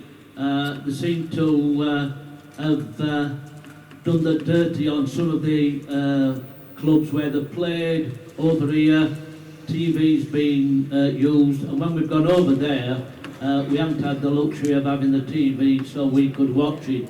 So that's just basically a comment with the Toronto job. And the other one is, and I'm sure Dave's got it sorted, pre-season, I know we haven't finished this season yet, but pre-season home game, how are we with that, Mr. Grayson? Honest answer, not even looked at it.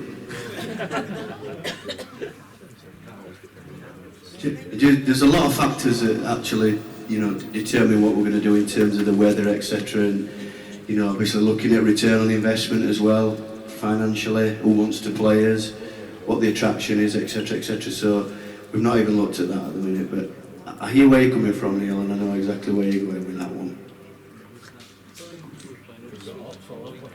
Yeah, and that's a fair enough point, but I think you've got to be fair with the supporters, because obviously I run the away travel and it costs the supporters to go to all these pre-season games, so I'm sure we should have the luxury of at least having an home pre-season game, so at least the biggest percentage of supporters can come down without the extra cost of the travel.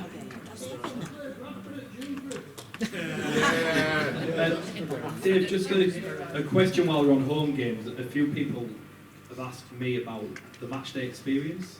Yeah. What is the club looking to do to enhance that for not just in here in the banquet, which I think everyone agrees is great? What about for the general admission people who come in? What are we doing to try and entice them into the ground earlier and keep them in later as well? I think it's a really good question, and I think it's not one that I can answer personally. I think I'd need more of a focus group of people to come to the table with ideas, because I haven't got them. Obviously I mentioned about the fan zone, that's a start, but it is only a start. So my plan is to get 2 or 3 people that are more experienced. I spoke to a guy from Toronto, Nicholas Mew, spoke to him about their matchday experience just to try and learn a little bit from that, but there's more to it than that for me, and I need some help with that. So if there is anybody out there with that sort of skill set, again, let's get around the table, see what we can do. Maybe put a little group together, a little focus group, and see what we can do for people of all ages, not just the young ones, but everybody. We try to get everybody involved. So, not giving you a specific answer at the moment, but certainly something we're looking at, because the key bit for me always has been about, whilst it is a business, we are in the entertainment industry, and that's also, it's a really unique business model, and we need to make sure that the people that we do get here not only come to just watch the rugby, but for me actually it becomes an event. It becomes something that they really want to, the kids are saying, I want to go down there today. And we've not got that at the minute, in little bits, but we're only playing at it. So I think that's something really we need to work on, and again, if anybody's out there's got any ideas or suggestions, I'm more than willing to listen. Who does govern it? Is it the club or is it independent? And secondly, has Simon got so overall of who he wants that money to go to? Because if it is independent, even though it is independent, can the club say that, yeah, we are on board with the Fax Forum and we want people to get behind it? Because people are nervous about putting the money into it in case it went Tits up. Yep, you'll get that. Fax One is entirely independent. It's a company limited by guarantee, which has been set up especially with fully charitable objectives, even though it is not a charity itself. What that does is it means that any money which comes in has to be used for the purposes which are laid out in its constitution. And there are about 5 of those, but the primary one is providing money for the benefit of Fax. It's basically as simple as that. There are 3 directors, Tony and Jamie, and I'm the company secretary. And at the end of this season, we shall be doing a complete audit to see what the money looks like. But I can absolutely, categorically guarantee that your money, if you pay into Fax One, is 100% safe and 100% going exactly where it needs to go.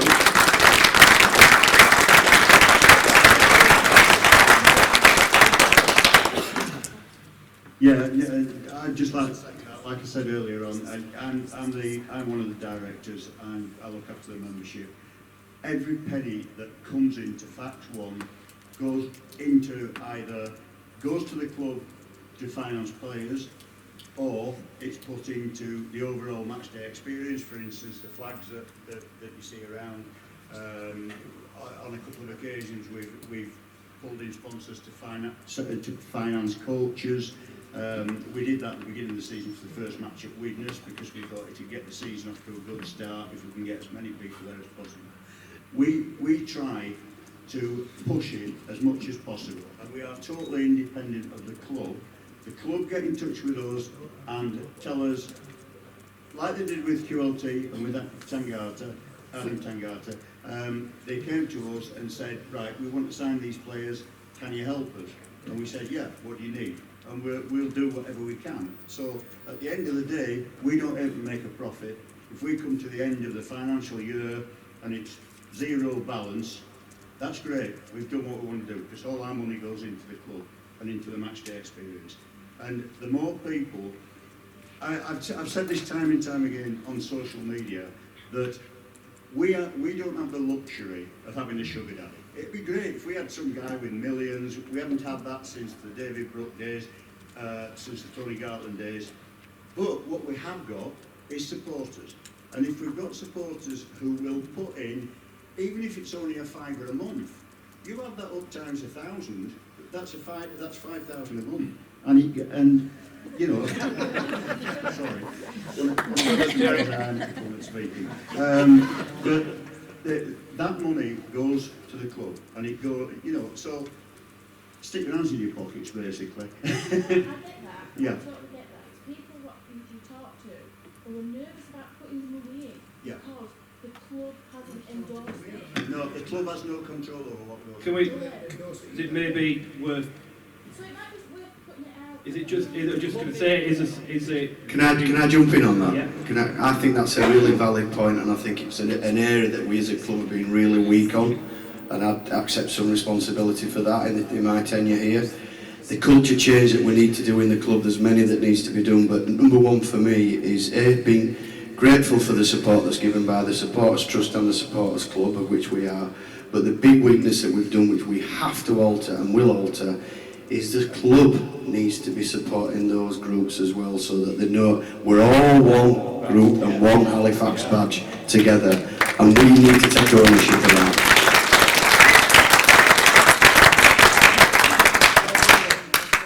So just on the same note as that, you want people to buy your pint or drinks. Where's best for the money to go? Is you put it to, I don't give, so it can't be out of it. But where do you give your money to? Do you give it to Fax One? Do you give it to the club? Where's best for you to say? I understand that you endorse Fax One and I understand what they do, but where's best for you to say where it goes? I don't want it to come into the club. I want it to be to build a squad. Be it the reserves, or be it we need money, please can you put your hand in your pocket for another player. If you give it to either of those organisations, it's ring-fenced for players or the reserves, and that's what we need. Don't want it in the club directly. Don't want it to get muddied with anything else that we have to pay out. It's either going to the Supporters Trust and they're sorting the reserves, or it's going to Fax 1 and they're helping us bring in players and pay the wages. That's where I wanted to go. Not down my neck, because I couldn't possibly drink it all. Hello. When that money went to the club, one of the big things that I think we missed out on in the last year or so is the shop.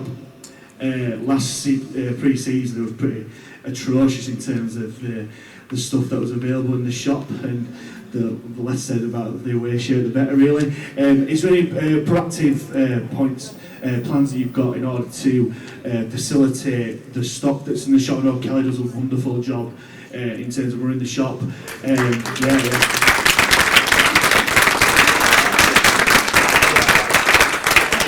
there any plans to work with the supplier to not just do like replica shirts and so on and so forth, but like gym vests, short, other stuff like that, and also on the website as well? The website seems a little bit house dash, really. So I don't know if you can answer that. Yeah, Dave. Just for you, Mike. So, a little bit of history behind the shop. Absolutely no idea on retail, but things happened with the previous board. One board member left. There was nobody else to take up the shop, so I held my hand up to do that.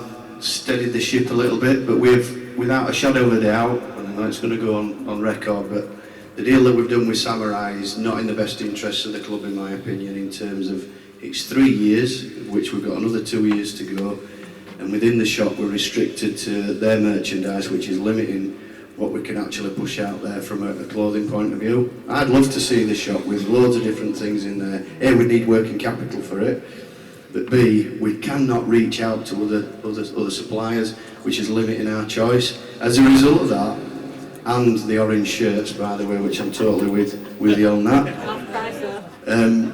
which I can assure you we're not having orange shirts next year. Been tango! Players weren't it that wanted them? I believe it was. I didn't have a vote. I didn't have a vote. You were here, did you put your hand up? Did I? 3 o'clock on pitch, 6 o'clock on roads. Thanks for that, Terry. So going back to an answer to your question, is that's driven some business decisions, Mike, in terms of the actual, without boring people to death over return on investment and profitability. I'm in a world at the moment where seriously looking at that as to whether it's worth us doing. If it wasn't for the volunteer work that the likes of Kelly have done, Suzanne Mitchell, people like that, the 2 ladies from the trust who come and do a Sunday, massive respect for those people. If we were paying wages for that, I can tell you here and now, we'd be cutting it, because it's money that we're losing and we can't afford to lose it. So we've got to be really cute around that, and I'm actually working the way through the numbers on that at the minute. So I'm not really giving you a positive answer to that, because there isn't one. There isn't one. I think the deal that we've got is poor, and the merchandise is reasonable quality. It was quite expensive for some people as well. Not everybody can afford, that sort of money for polo shirts and things like that.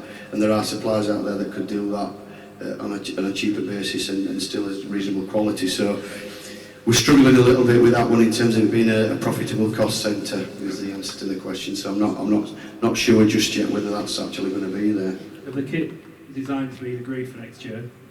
Kit's work in progress. Are you wanting an exclusive? This is going to divide the room now. This is going to divide the room. So we're definitely not doing orange shirts. And at this moment in time, we are looking at blue and white hoops. Back to that for the first team. So not signed off yet, but that's what we're looking at the minute. Can you buy back these orange shirts that we've already got? In a word. What about the away kit? You want an exclusive on that as well? Why not? No, it's not red and white. I quite like that, Terry, but I'm a traditionalist. But we're looking at black and purple.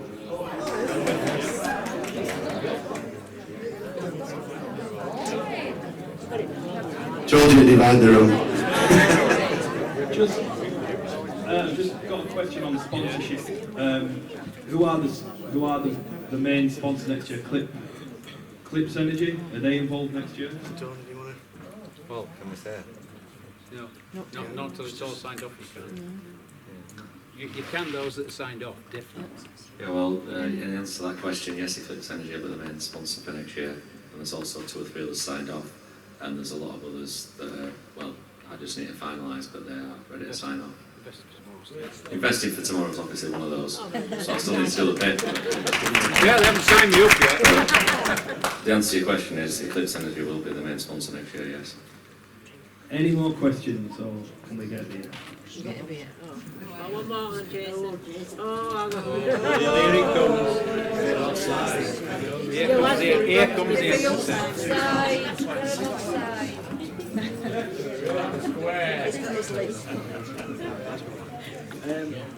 Right, so within the town of Halifax, we currently have 826 registered kids playing rugby league.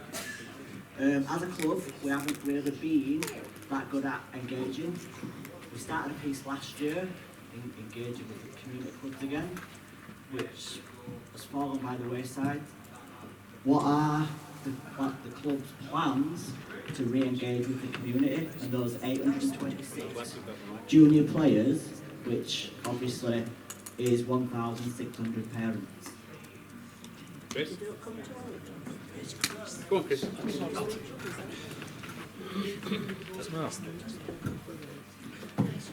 I think the question about not doing anything in the community, there's a post going out today about just August, about what our community guys and the club have done in August. We've been to 18 events, we've been out and about in the community. It's not just August, but we're still out in the community. We're meeting clubs, we're putting events on for the club, for the kids.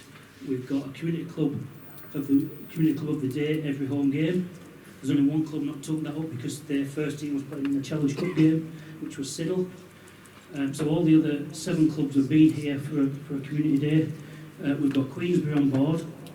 Queensbury kids are walking around with Halifax RLFC Foundation on their kits through a sponsorship deal that Richard sorted out from the lottery. I have got a list of, something came out in social media, we have put together a list of 26 things what we've done in the community this year. So for somebody to say we're not doing anything, it's a bit harsh to be fair with the work we're doing behind the scenes. Not everybody in the room knows what goes on. Like people have been saying, you know, it's not always the best practice that we do, but the work we're doing is massive compared to 2 years ago. Dave came on board 18 months ago and changed the whole ethos of the foundation. And from our point of view, we've carried on that. We're still getting buy-in from the community clubs. You know, it's still work in progress. We are looking at a follow-up meeting with them all. We are doing, it's not just community clubs that we do over 50s activities, we're doing heritage lunch clubs, we're doing, there's that much we do. You know, it's wheelchair rugby, we've got the blender bikes, we've got the biggest cheerleading squad in the rugby league. Who, as you can see, I think they're getting better and better every performance they do. We've got an over 50s club that's been running 5 years downstairs every Thursday. So there's that much going on that people don't know, and people are assuming we're not doing anything. Yeah. So that's actually the issue. Yeah. That's actually the issue. Is I think in rugby league in general, and certainly at Halifax, we don't celebrate success enough. And I think that culture again needs to change. We can all knock it. We can all say this. You're not doing that right. You're not doing that right. But there's lots of work that we don't get everything right, and we've got loads to learn. But the one thing that we do need to improve on, I think, is celebration of success and getting it out there. And perhaps the media piece that Matthew you talked about earlier about the interlink in terms of we could give you some feeders as to what we're doing that is good. So that's where I'd sit with that. Just one more thing as well. This time, sort of last year, we lost Skytra through the RFL, through his own fault from not delivering like we said. The work we've done this year, we've smashed our targets. We've spoke to the RFL, and they've now awarded the Skytra again because of the work we've done in the last 12 months in the community. So they've seen the work we're doing. And it's a lot of business. So we are going to get out there again under the Skytra banner, under the RFL's banners, because they've seen the work we're doing. Can I just come in on the back of that as well? As part of, you heard earlier that Dave's challenged me to try and raise the profile of the club generally within the community. I've already spoken to Chris about making sure that, I'm part of that involvement with the community clubs and getting out there on a regular basis. I've also already had contact this week with the Peace Hall, with the Wall Shops, with Westgate Arcade and Eureka to make sure that we can get involved with those as well. So we've already made some progress on that.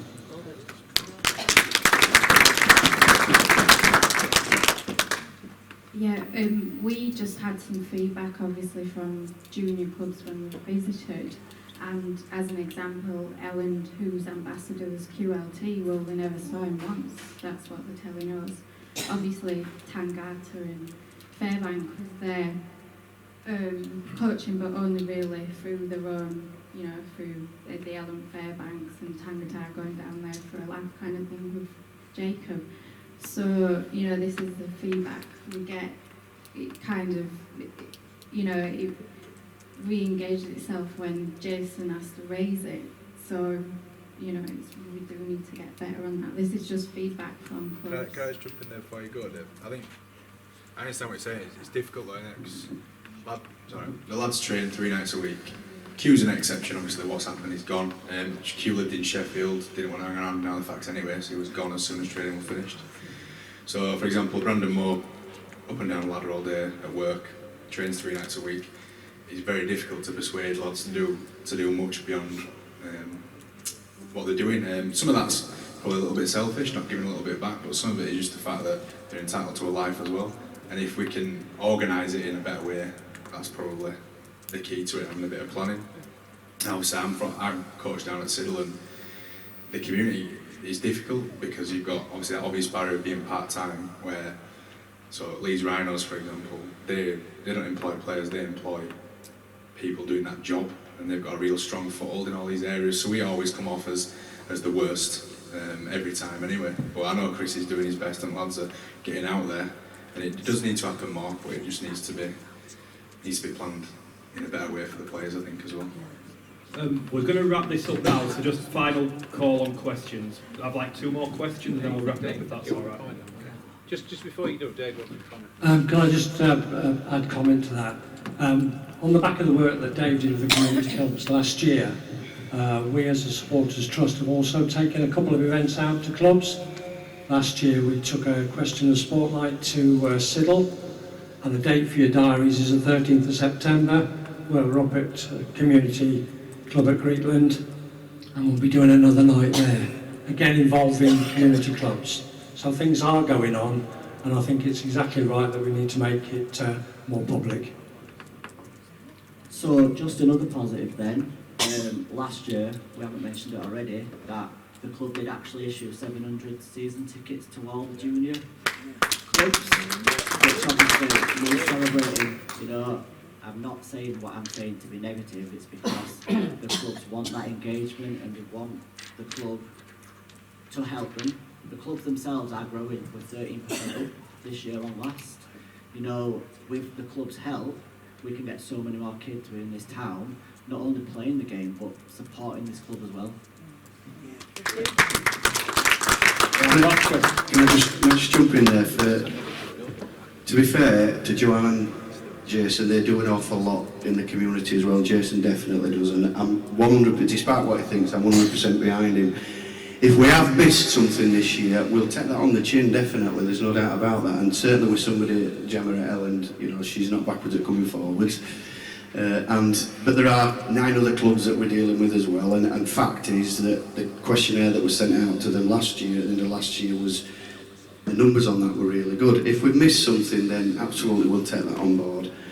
There is one other bit that it's not over the line yet, but part and parcel of the community work is that we've set 3 new trustees on for the foundation, and on top of that we're hoping to re-engage with Frank Wittine, who used to do a lot of work with the community, and I think he'd be ideal for going around the community clubs and places like that. And if there is anything where we can work towards getting the feedback in real time from an ambassador like that, who's, you know, loves the community anyway, we can give that feedback to Simon if it is a player issue, or if it needs to come back to me, you know, from a club point of view, then that's the conduit that we'll do to improve that, because we're always looking to improve.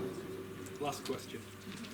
Mine's not necessarily a question, it's more an invitation. So I just want to give this opportunity as well to thank everyone for speaking very candidly and honestly and open tonight. It's been really refreshing and just what the club needs to move forward. Talking in terms of a business, we've heard a lot about the position of the business tonight. I think one thing that goes unsaid in these circumstances is the emotion that's involved in sport. I would say it's more about emotion. We're not selling washing machines. It's not as if you're talking about components. You've got to sell the emotional side of sport for your business to thrive. So this is just an invitation. I'd like each guy on the panel to just have a bit of an emotional speech and say to the people out there listening of why they should keep coming back and keep supporting the Fax and get involved to help the club grow. I hope everyone's got their tissue boxes with them. I think, Come on, boys. do we need, with respect, if anyone wants to do a rallying cry, but I think everyone's probably done the first share of answers tonight. Great. I'll take a start. Can I have the trust board up here, please? Supporters Trust, can you come forward, the board, please?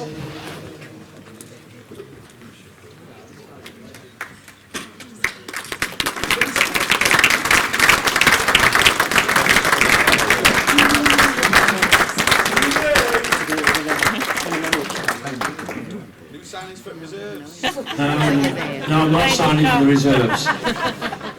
I'd like to thank everybody in this room tonight, because without your support, we wouldn't have a supporters trust and we wouldn't certainly have reserves. As you know, we hand over tranches of money to the club every so often, and tonight is another one of those occasions.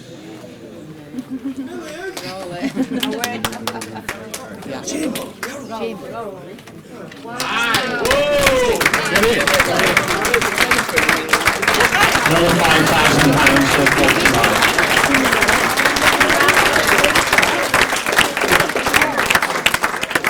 I think that shows the passion that we have for the club. Working, you don't see me much on match days because I'm under the south stand, working, collecting money. We have people coming to this club every week for games, and they look for us to give us money for the reserves. The best news we had over this last week was that the reserves have been accepted in this league, and that is down to your support and obviously the work that these people put in for you. Thank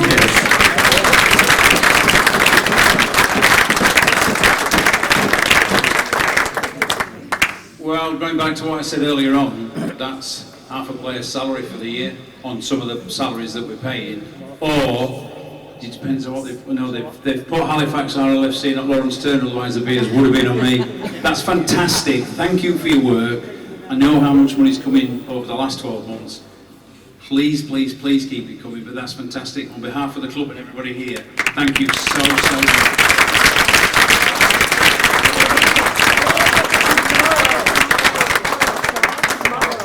Oh yes, and if you want to spend some more money, we've got a market stall in town tomorrow, selling all sorts of bric-a-brac for, again, all the money going to the reserves. Hopefully see you tomorrow. I think we'd all agree that's probably a good way to end this. Thank you everyone for coming. I hope that you've all got the answers you want tonight and you all feel like the club's going in the right direction. I think everyone would agree. Big thanks to everyone who's answered questions tonight. Round of applause to them.